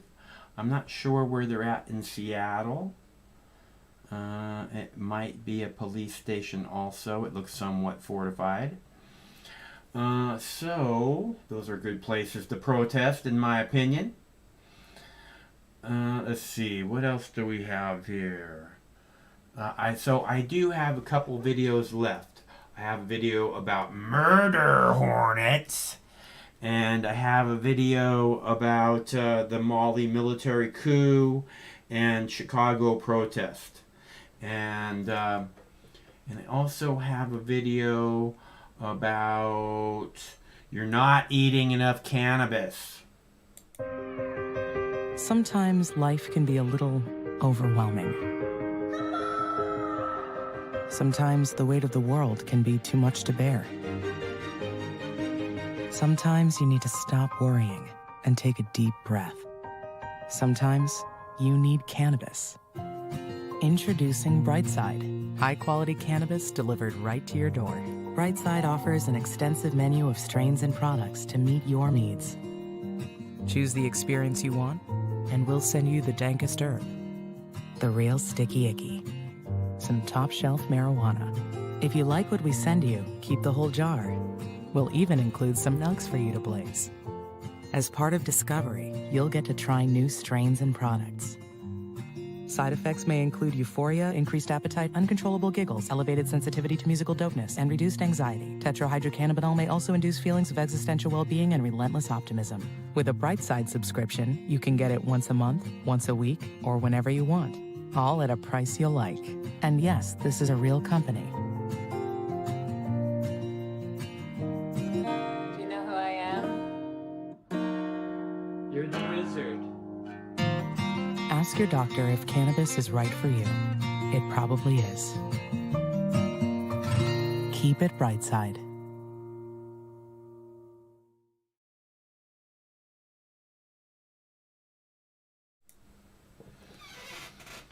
All right, and I think that's an important video. That's why I play it for you, because I really think that has a very valuable information for those who are, looking for a better, happier existence. And it spells it out in that video. It does it with humor, and it does it very intelligently, in my opinion. Okay, so let's see. I have another video. I have more videos. I do. Okay, so I can do that. I have a video about murder hornets and one about the military coup in Mali. I'm going to go ahead and in a minute, I'm going to play a video about something. We'll see. We'll see what it is I'm gonna do here in a minute. We'll see. Just a sec.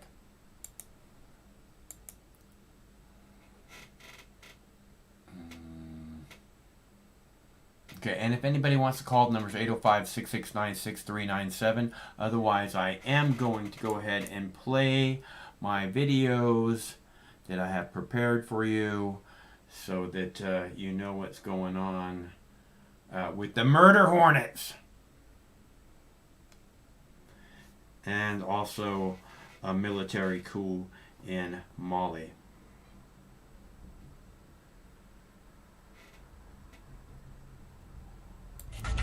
We begin in Mali, where the president and prime minister are in the hands of mutineers, sparking fears of a coup. A short time ago, members of the protest movement in Mali described it as a, quote, popular insurrection. Soldiers opened fire at a base in the town of Kati, about 15 kilometers outside of the capital of Bamako. There are reports that they've seized that base and taken several military leaders into custody. France's embassy is warning people in and around Bamako to stay inside their homes.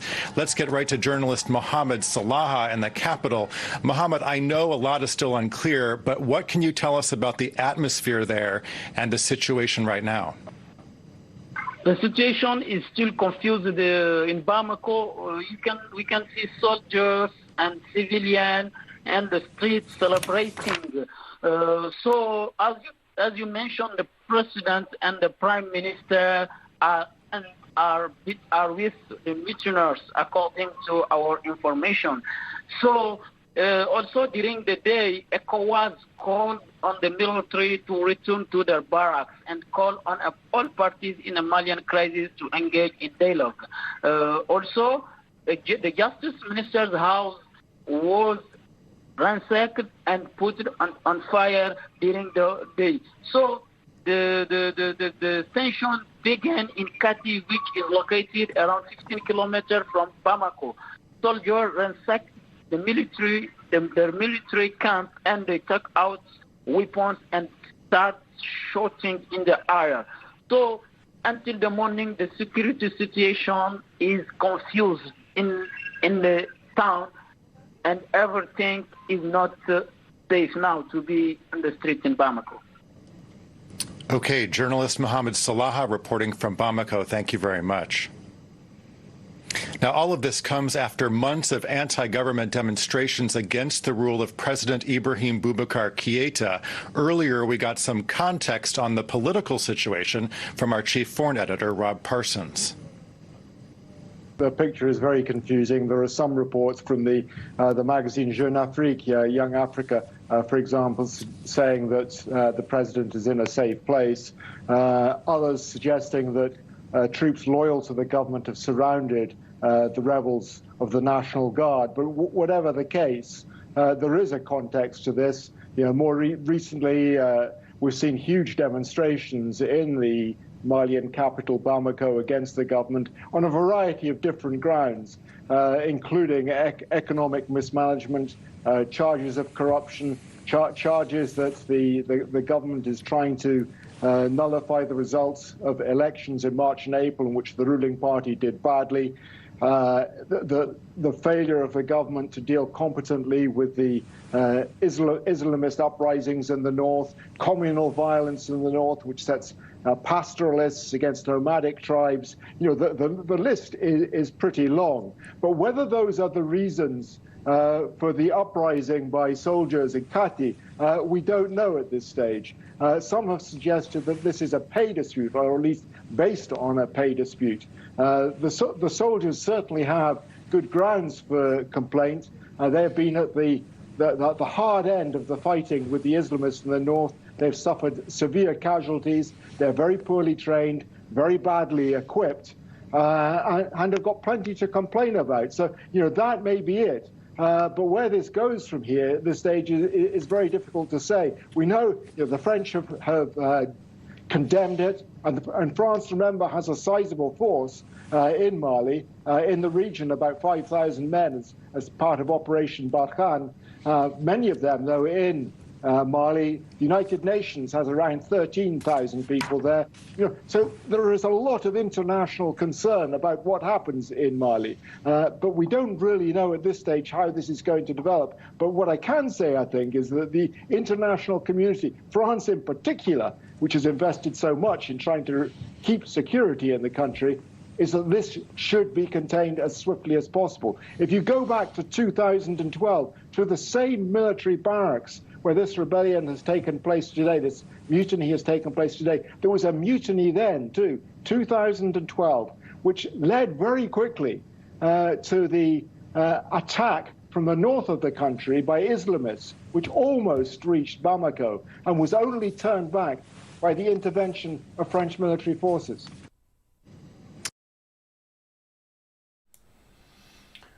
All right, so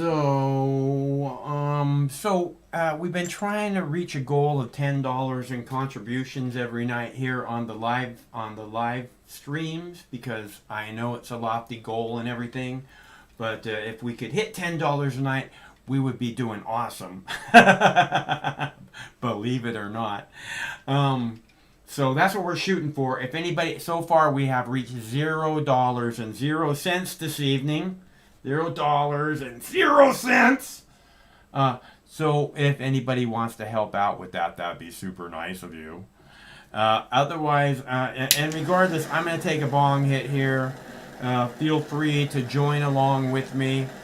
Otherwise, and also, this is a call-in show, so if you want to call, the number's right there on the screen. It's 805-669-6397, 805-MOX-NEWS. And otherwise, I have a couple of videos left. One about Chicago protest, and another one about murder hornets. But I thought you should see the video about the Mali coup, because the Prime Minister and the President of that country are in the hands of mutineers, according to French news.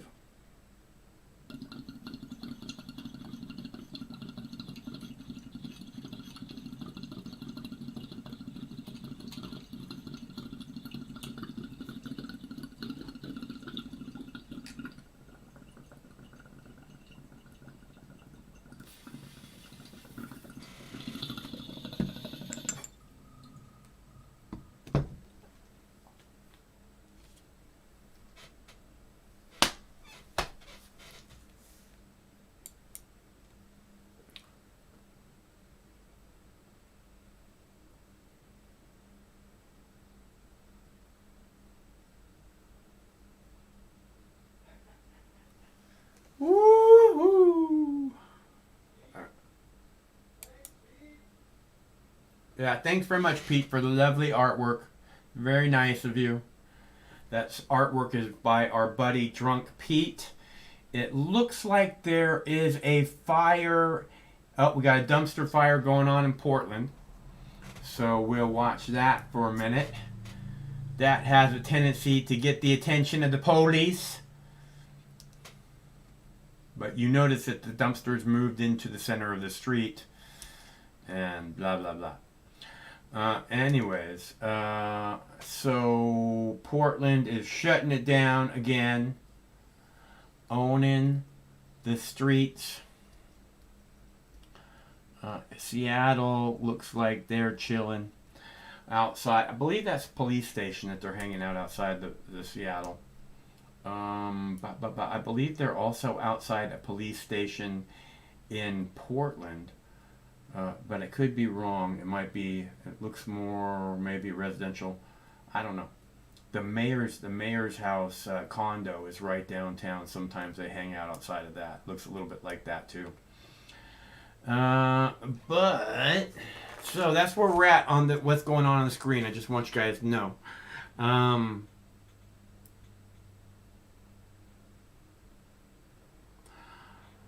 We have if you believe in freedom, most people don't seem to. For whatever reason, it scares them. Ooh, I have 2 videos left. I have one about Chicago protest. I will play that for you now.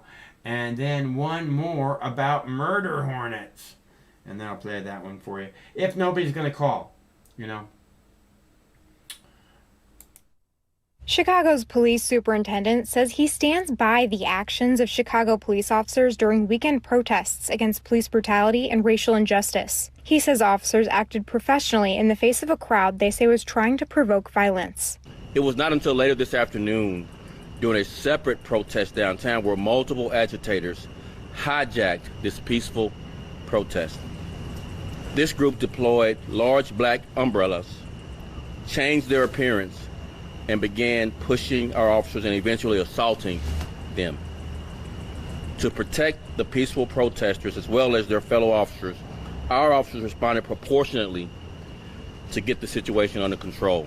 This is video released by the Chicago Police Department showing a protester using a skateboard to strike a police officer. Meanwhile, officers were seen using tear gas to disperse demonstrators and beating them. Video footage also showed officers using the practice of kettling, blocking protesters into limited areas with nowhere to turn, then ordering them to disperse. Several arrests were made. For Newsy, I'm Katie Camerata.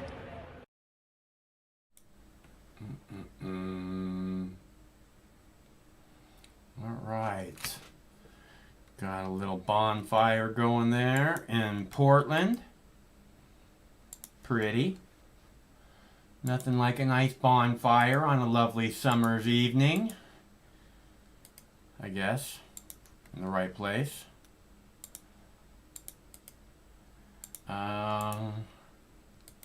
You gotta love the police when they say, we didn't do anything wrong. We don't do... No, there's nothing we did wrong. We did it all right. I totally support what it is that we do. What we did. I always will, I promise.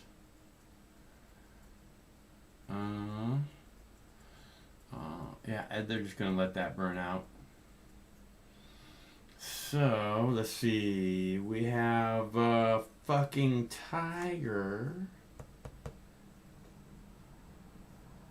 Anyways, I have one video left. If anybody wants to call, this is your chance. The number is 805-669-6397. I am about to play my last video. Momentarily. And I'm still trying to reach our goal of $10 for our nightly live stream. Because, you know, it'd be nice to get a little something here and there. And I know it's a lot to ask, but if anybody wants to help out with some pizza money, that would be very, very generous of you. And it makes a difference in my world because it's $10 that we haven't got yet tonight. We usually almost never get. But fortunately, Craig did 57 and then an additional 22 backflips through hoops to get our super chat button on. So, if you want to show a little love, you got the super chat, you got clickable links in the text body of the video, and then there's also clickable links in the chat, and there are clickable, or you can go to moxnews.com. It should take less than 2 minutes to give a little something something. Put a little pizza money in my bowl. That would be very much. You like pizza, Boo? My Boo Bear likes pizza. Okay? So, and so do I. In case you don't know, I also like pizza. Who doesn't like pizza? Right?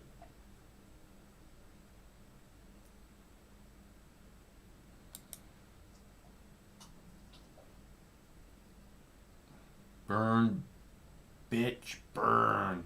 We don't need no water, let the motherfucker burn. Burn, motherfucker, burn. Right? Right?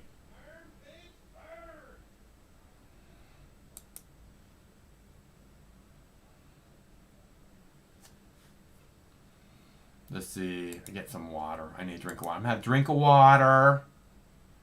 Have a drink of water. KKKGY. The fuck does that say? I don't know. I don't know.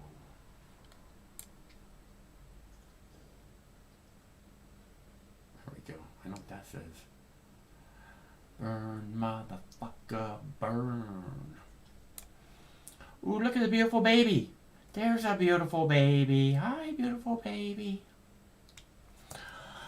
Okay, last chance to call. I'm going to play a video, and then we're out.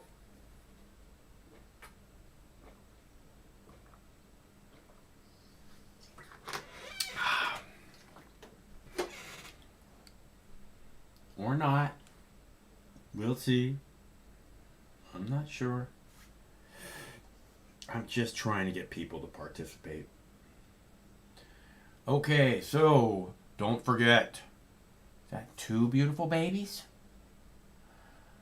That's a nice looking pooch. That is a beauty. What a beautiful baby.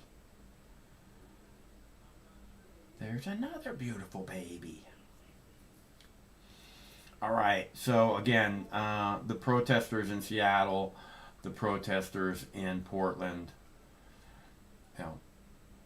And I have a video about... Oh, hold on. Hello, caller. Hello. What's up? This is Steve motherfucking McClanahan calling you live from Oklahoma City. All right? Uh-huh. How you doing tonight? I'm properly medicated. Are you? Me too. Good. Keep up the good work. I've been embracing this medication, okay? I got me some legit boots. I got me some legit jeans.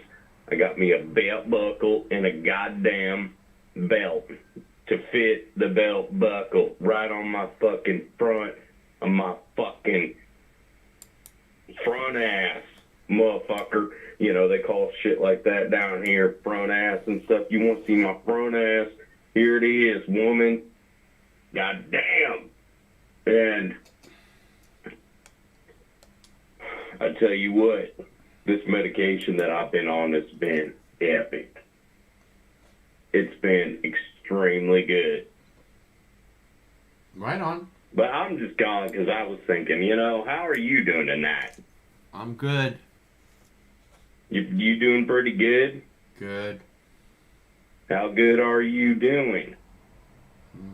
Okay. How is your mental and physical health going right now? Have you taken the the test that Trump and Biden is supposed to take? Have you taken that test? No, I have not. Can we get you to dedicate yourself to take that test?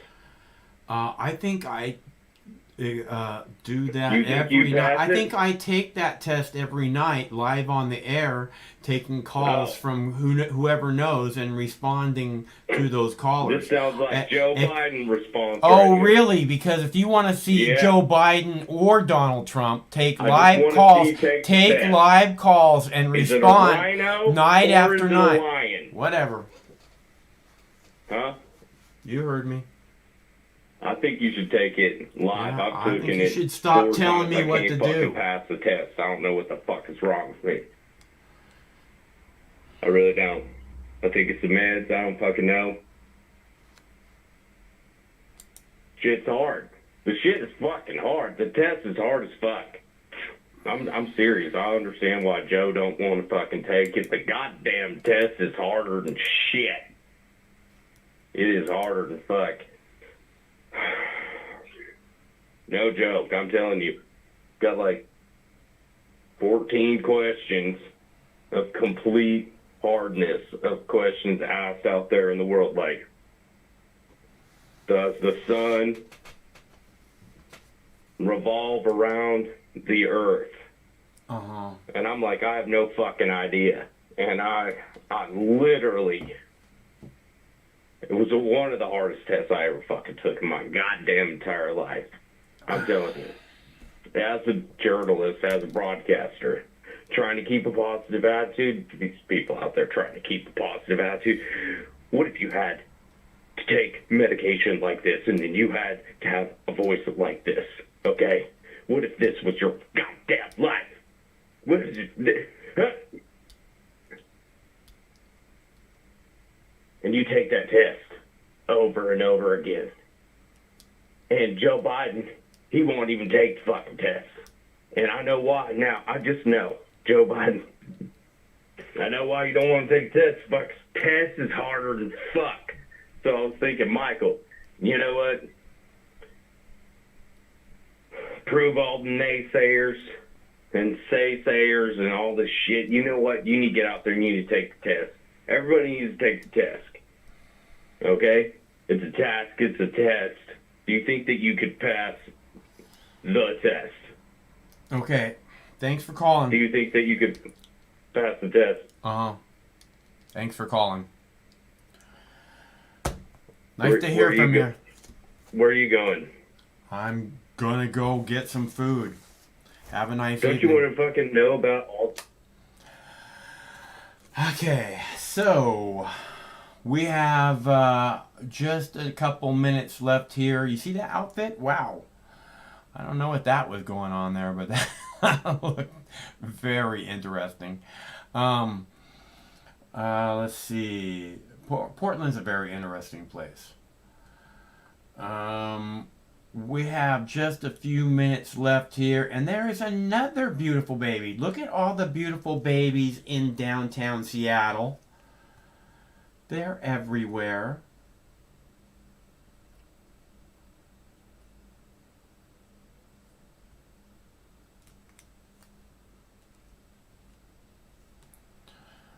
Okay, so I have a video about murder hornets, because I know you all are very concerned that the murder hornets were coming to get you. This was on this evening's Evening World News, right before we came on the air, because it's important for the whole world to know the murder hornets are here, and they kill people. A thank you. And from Washington State tonight, researchers now reporting progress in the race to stop a giant hornet from Japan before it wipes out honeybees here in the U.S. or causes harm to humans. Scientists in Washington State trapping the first male Asian giant hornet, also known as the murder hornet. The insects can be 5 times the size of a normal honeybee and reportedly kill up to 50 people a year in Japan. Even beekeeper suits can't protect against their sting. Officials hope to track the hornets and eradicate them before they can do damage here in the U.S.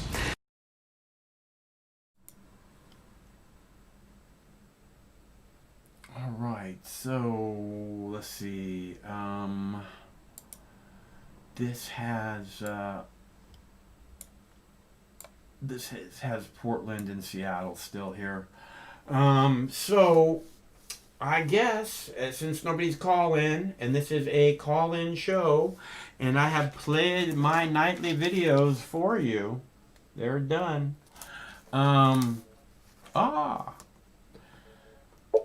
Hello, caller. Michael, it's Bernie Sanders calling in. I just wanted to say hello from Vermont tonight. How are you doing? Bernie, it's good to hear from you. How are you? Well, I'm a little bit bummed. I'm seeing some of these voting coming in from every bunch of the states, and they're saying some of the votes are for me and many are for Joe Biden. But so I'm, a little bit bummed out that not more of the votes were for me, because I think they're stealing the election again. What can I say? Oy vey. Correct. But the good news is, up here in Vermont, we do have the Ben and Jerry's ice cream, and I can eat lots of that in my downtime when I'm not serving in the U.S. Senate. Well, that does sound pretty good. good. Protesting going on the West Coast. So much going on in Seattle and Portland, Oregon, huh? Much going on there? Yeah, well... Defunding the police, going towards socialism. It's kind of a quiet night there, really. You got some characters in your chat room there. This guy's really being rude. But that's what they call trolls. So, all I can say from up here in Vermont is you guys need to be more nice to Marx. You should donate. It's a good thing he's doing for you, providing a service and also providing you with some entertainment value, you boys. You better get your wallet out and donate to the Marx News if you can't donate to Bernie Sanders. Well, right on, Bernie. That's very nice of you. Thanks very much. Okay, well, you tell that guy Freedom Fighter 29 he can fuck off and suck my dick. Okay. We'll let him know. Dumb. Do you get that message, Dumb? So, let's see. And we just call him Dumb. Just call him Dumb. He'll know who you're talking about. I guarantee. All you gotta do is say Dumb in the chat, Dumb. He'll know exactly who you're talking about. Let's see. So, again, we are all out of videos. The fire looks like it's... Oh, nope, got another fire going there. Is that the same fire? I think that's... is that the same fire? Oh, what we got? We got graffiti. What does it say? Aim here. Funny. What is that? Is it what is that showing right there? Can anybody read that plaque? What does that say? Police? Does it say police? Something?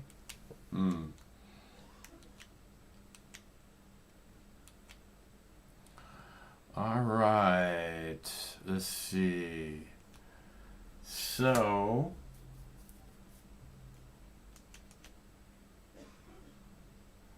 again, I'm getting hungry, you guys. So we're out of videos. Everything looks pretty chill here, more or less. A little bit of broken windows, a little bit of graffiti, a little bit of trash fire.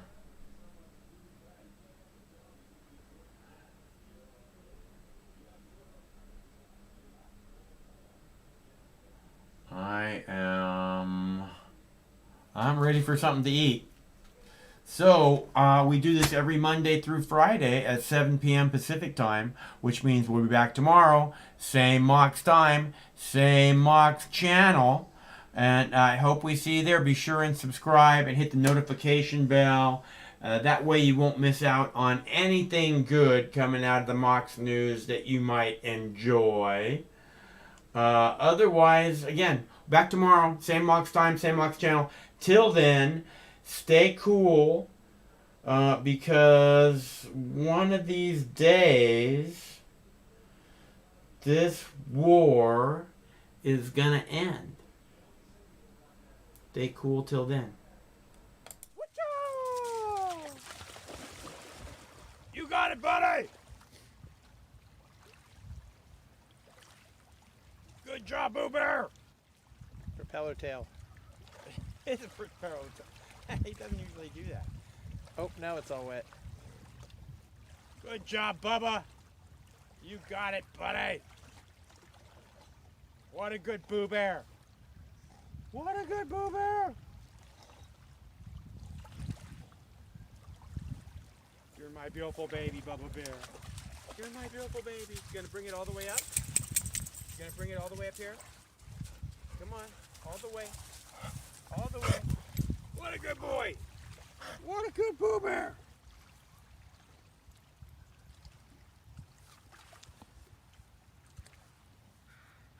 Take a piss. Time for another round. Oh, don't roll in that water. Other doggies pee over there. All right, ready to go down to the next one? Ready to go down to the next one? Ooh-sha, sha, sha. Ooh-sha, sha, sha.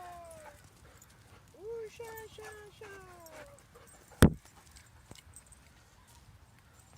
Careful, there is somebody fishing right down there by the next one. I think we're okay, yeah. Just gotta watch out for the fisher dude. How you doing, Boo? Huh? Good swim? Good swim? Yeah? I got the ball. Come on, we got a ball, let's go. I got the ball. That did not look like a limpy dog, but hopefully he won't jump too much and hurt himself in the process. It's the after effects that bother me. You're never sore during the football game, just afterwards.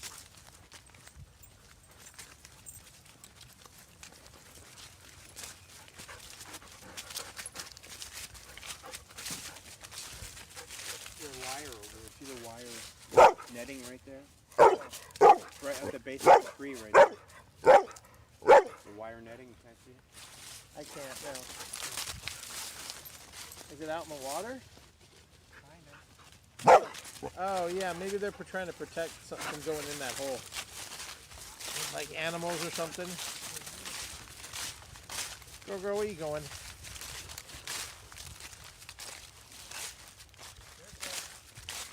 Pay attention. Yep. Yep. Oh, now with the ground cover, it makes it hard to see.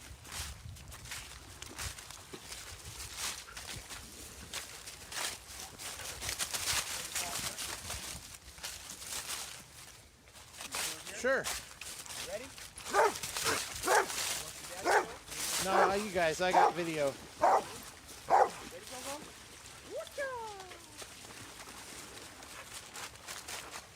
Good job, buddy. Good job, buddy. What a funny go-go. Good job, Bubba. Good job, Bubba. What a good Boo Bear. What a good Boo Bear.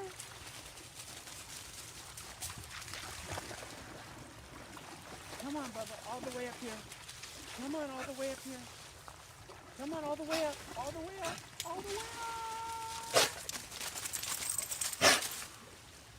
Good job, buddy. Very good Boo Bear, you know. No, no, no, no, no. No, no, no. No.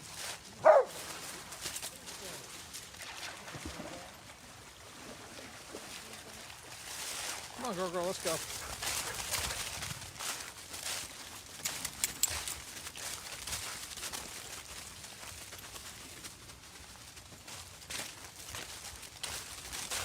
Tagging trees.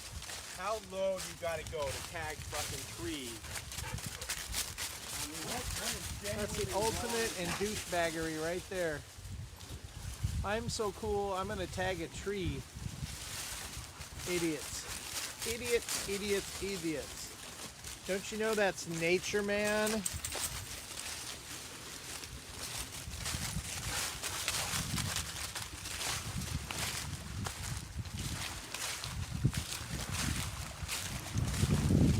Can you believe it's November and it's 50 degrees outside here in the great Pacific Northwest? Although they say we're going to get some freezing levels down to 500 feet and some snow in the foothills tonight and maybe the next couple days.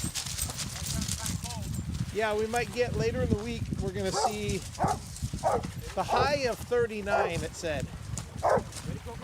Certainly not freezing cold like Wisconsin or North Dakota,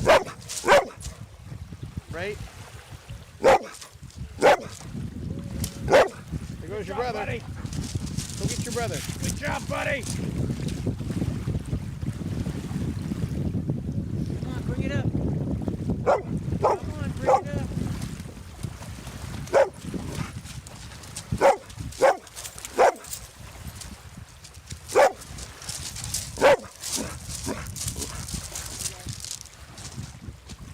Get the ball. You want to get the ball, girl? Think she'll want to get it? Hey, Rufus, come on. Come on. Hey, get the ball. Buddy.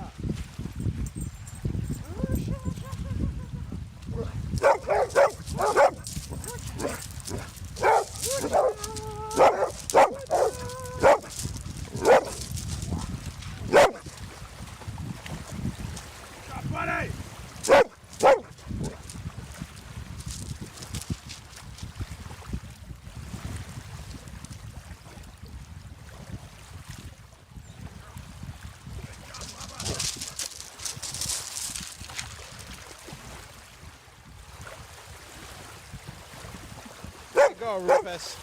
Good job, buddy. Don't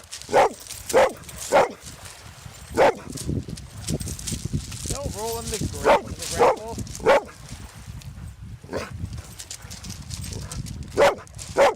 You are so noisy, girl.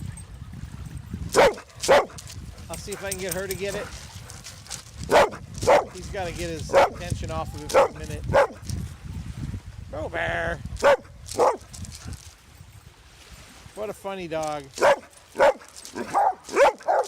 don't think he's going to let her get it. Gonna get it, Gogo? Gonna get it, Gogo? Let Gogo get it, boo. You get it? He's ready. Ready, Boo Bear? Here. Hey. Ready? Woocha!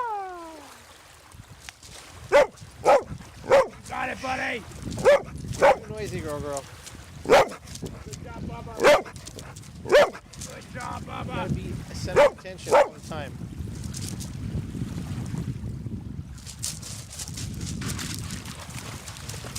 Good job, buddy. All right. You ready? Sure. All right. We have a process. Walk across. You mean cut through the bunny trail so Yeah. they can go do some adventure in the forest? Yeah, try and get Rufus off this muddy ground. Yeah, let's do that. No matter which mouth you feed on a two-headed snake, it still shits the same turd. But lucky for you, you have Mox News. More than 10 years. More than 60,000 videos. Mox News has been filtering the nonsense and illuminating the bullshit from your mainstream media. Turn off your TV and turn on to Mox News.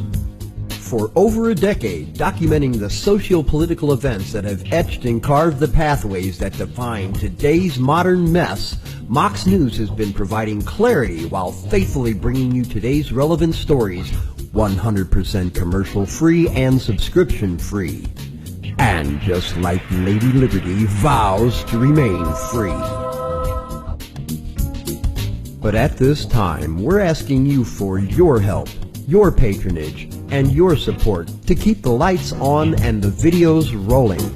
For less than 17 cents per day, you can become a basic subscriber, knowing that your donation is truly making a difference that will help continue bringing the news stories that make a difference in your life.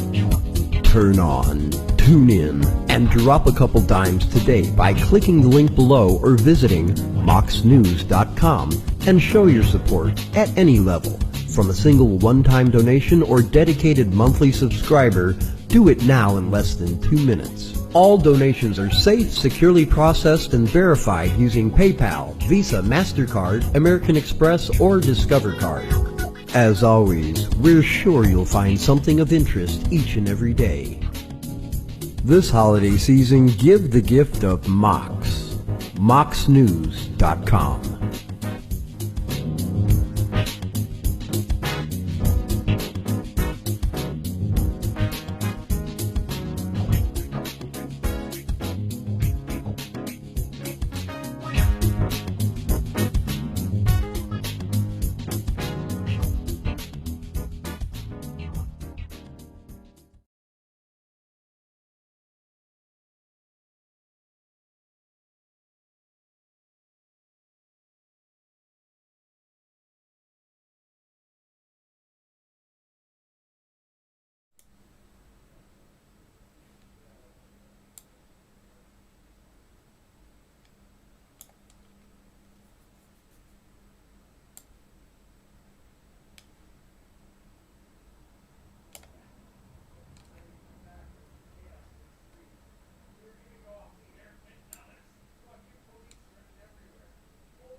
So again, if you find yourself in this situation, the very first thing you want to see when the police begin to move, the very first thing that you want to do is step to the side and hold your camera, hold your phone up high as if you're documenting everything, because the judges have ruled that the cops have to leave the observers alone.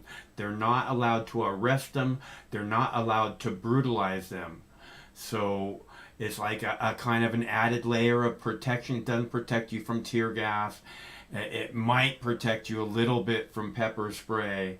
It's not going to protect you from flashbang grenades unless you get yourself out of the fucking way. So just be, but this is a very important first step when you see the cops advancing, is you want to make sure that you have your phone out. It doesn't even have to be recording, but you want to raise it and you want to act as if you were documenting. So in hopes that they will not fuck with you. Unless of course that's the reason that you're there, is to have the cops fuck with you. Then you do have that option. Certainly. But you better bring an umbrella. Look, the guys with the umbrellas are the real terrorists. They see those umbrellas and they just go, "No, you can't have an umbrella. No umbrellas for you. Umbrellas are not allowed."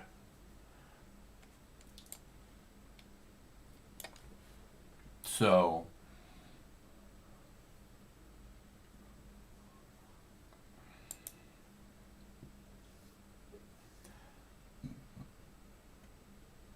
all right. Let me see what else we got here real quick.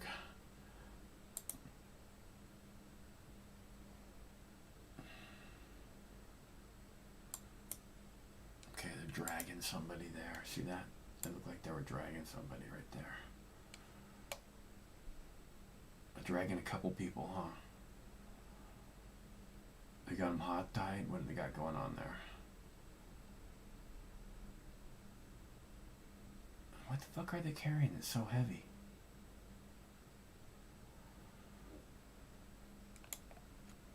Alright, so we'll watch this for a minute.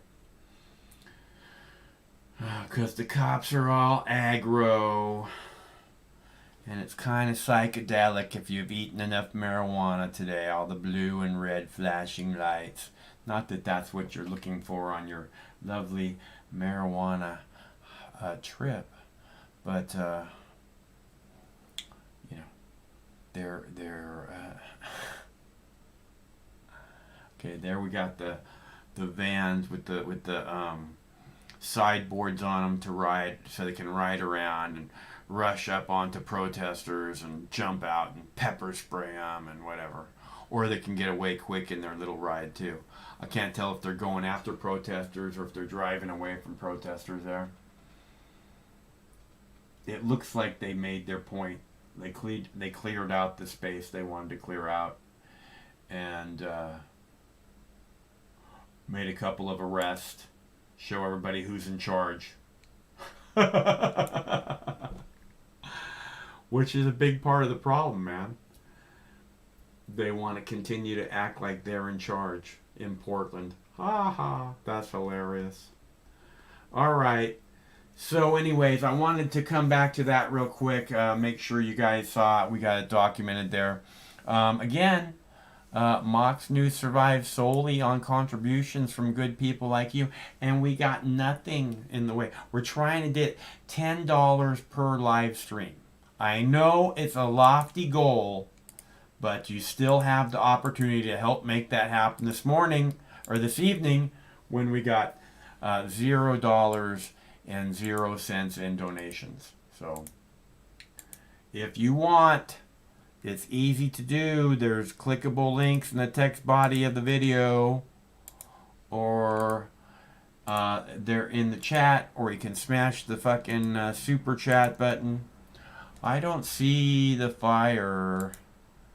I don't see a fire. Yeah, it looks like they cleared out the area that they wanted to clear out. That's probably it for the evening.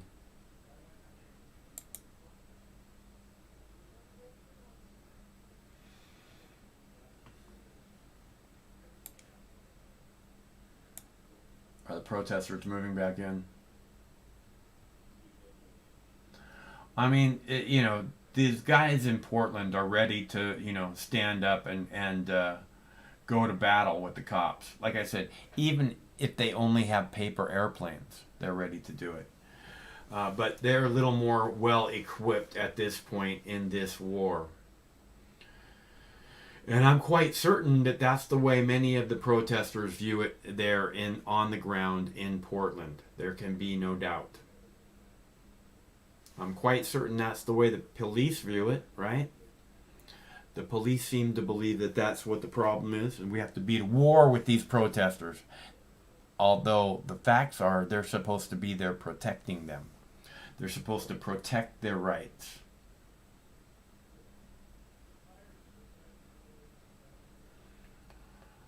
All right, so, and all they did was, you know, again, they had the protesters kind of contained in this area where they could have just let them stay, but now they have them marching down the street, and they're all aggravated by whatever, you know, non-lethal weapons it was the cops were using to disperse them. Now they're just marching down the street. See what's going on. Let's go for a little walk around town, I guess. If they don't want us here, we'd have to go for a little walk around town. How's that sound, coppers? Does that work for you? That better? How is that better? That's what I don't get. Let's see. Hold on. What do we got? Okay, we're almost out of here, you guys. I am just getting too hungry to continue. Plus, I played all my videos and nobody's calling, and this is a call-in show.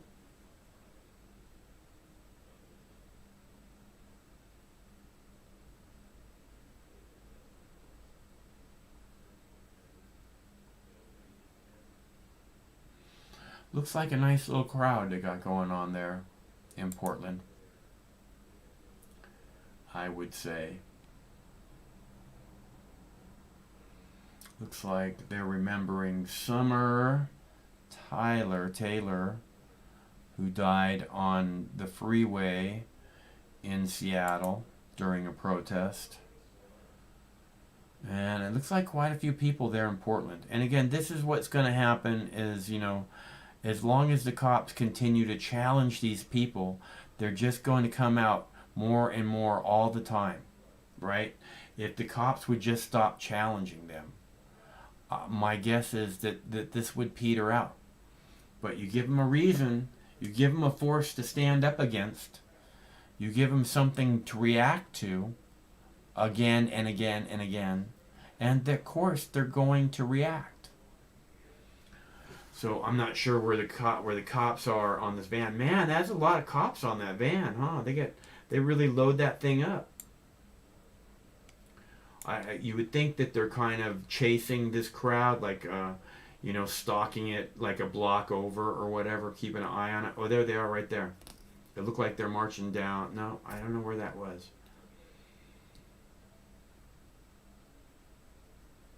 But again, they walk past business after business. They walk past car after car, and we don't see them breaking things. You know, outside the police union or police station, whatever that was, they set fire, they do whatever. They get the cops' attention. They let the cops know that they are not in any way, shape, or form in control.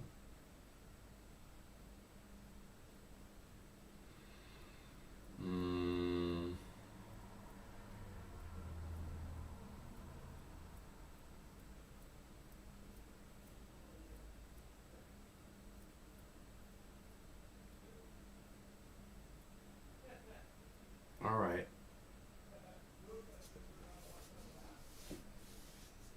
All right. Well, it's getting late, you guys. Well, not getting too late. Hold on here for another sec. See what's happening.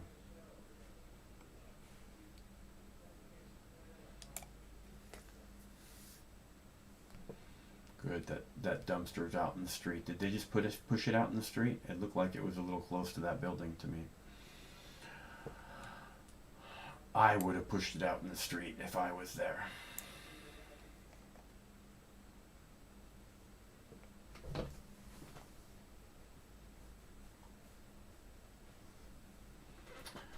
Okay, let's see. I don't see the blue and reds around this crowd, so I don't know where they're at. But it looks like they're a little ways away. Is that them back 4 blocks?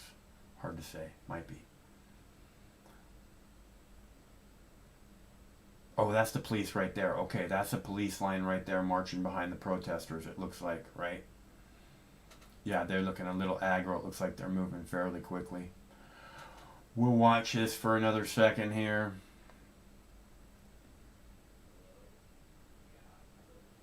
Yeah, and again, you don't have to be off to the side. You want to get your phone out and you want to start documenting, or at least acting as if you are documenting. See the guy there? He's lighting his pipe as he's marching down the street with the cops behind him. I love it. I love it.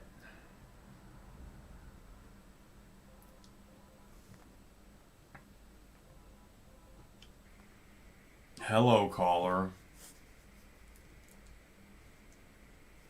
Michael, this is Steve motherfucking McClanahan. I'm super fucking pissed off. I swear to God I got my voice back currently for the moment.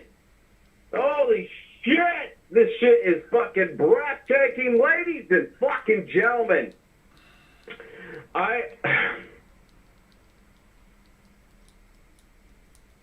on a bunch of meds here. I'm fucked up. I'm completely fucked up. I'm trying to do my job as a fucking journalist. I have a broadcasting degree.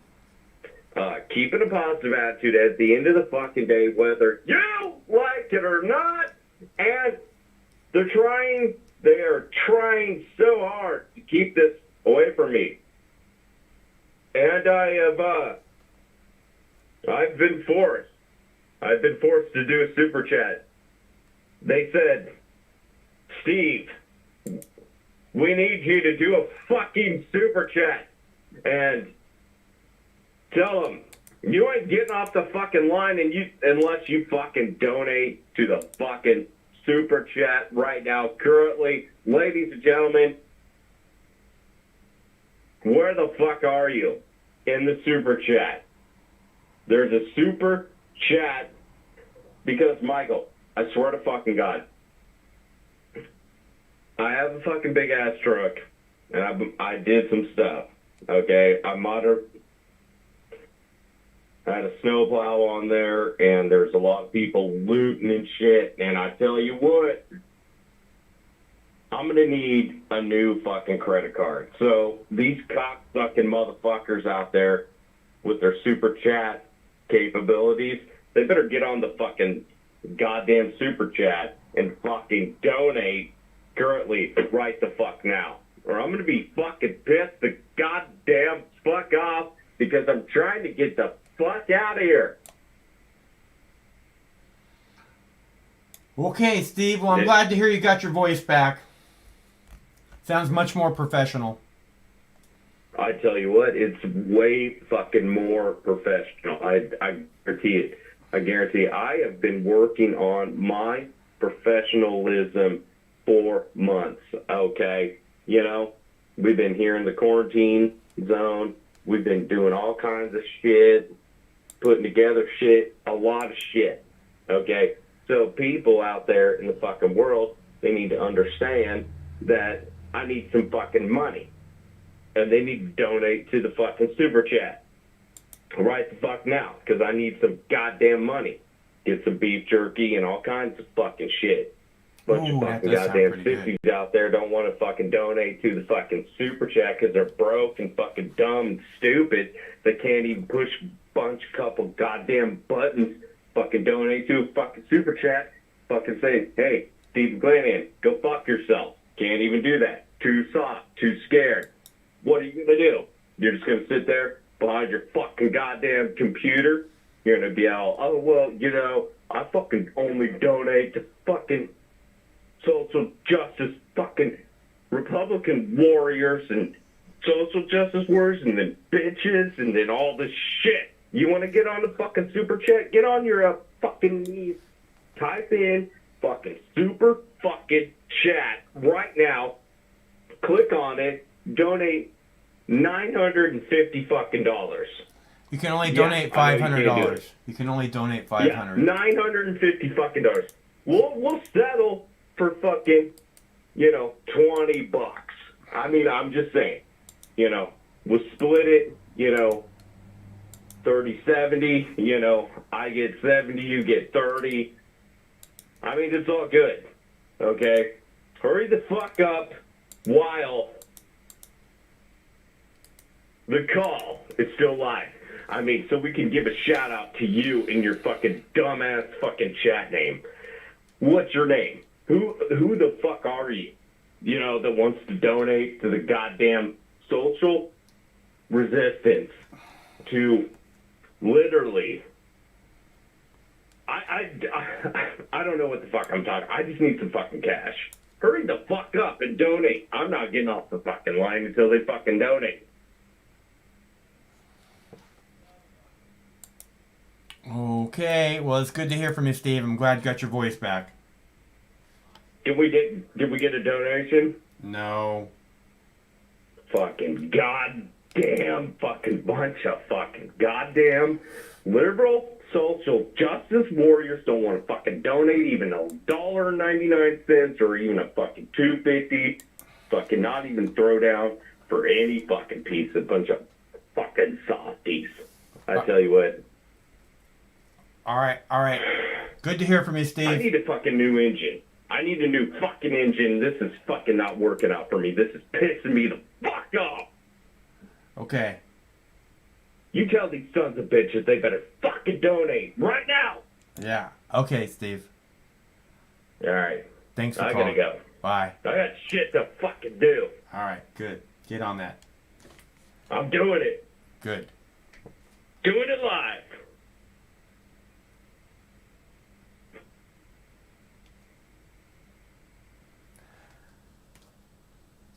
All right, he hung up.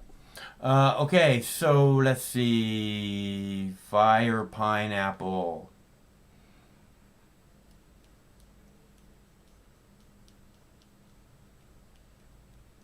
Let's see. Anyways, I am hungry, and I think we are right about now. We are good. So, let's see. We're out of videos. We do this every Monday through Friday, 7 p.m. Pacific time, which means we'll be back tomorrow. Same Mox time, same Mox channel. Thanks so much for tuning in. Until then, stay cool, because one of these days, this war is going to end. It has to end. All things end. Don't forget, Rocky and Bullwinkle available on Prime Video. New episodes of Rocky and Bullwinkle. No matter which mouth you feed on a two-headed snake, it still shits the same turd. But lucky for you, you have Mox News. More than 10 years. More than 60,000 videos. Mox News has been filtering the nonsense and illuminating the bullshit from your mainstream media. Turn off your TV and turn on to Mox News. For over a decade, documenting the socio-political events that have etched and carved the pathways that define today's modern mess, Mox News has been providing clarity while faithfully bringing you today's relevant stories 100% commercial-free and subscription-free. And just like Lady Liberty vows to remain free. But at this time, we're asking you for your help, your patronage, and your support to keep the lights on and the videos rolling. For less than 17 cents per day, you can become a basic subscriber, knowing that your donation is truly making a difference that will help continue bringing the news stories that make a difference in your life. Turn on, tune in, and drop a couple dimes today by clicking the link below or visiting moxnews.com and show your support at any level. From a single one-time donation or dedicated monthly subscriber, do it now in less than 2 minutes. All donations are safe, securely processed, and verified using PayPal, Visa, MasterCard, American Express, or Discover Card. As always, we're sure you'll find something of interest each and every day. This holiday season, give the gift of Mox. moxnews.com.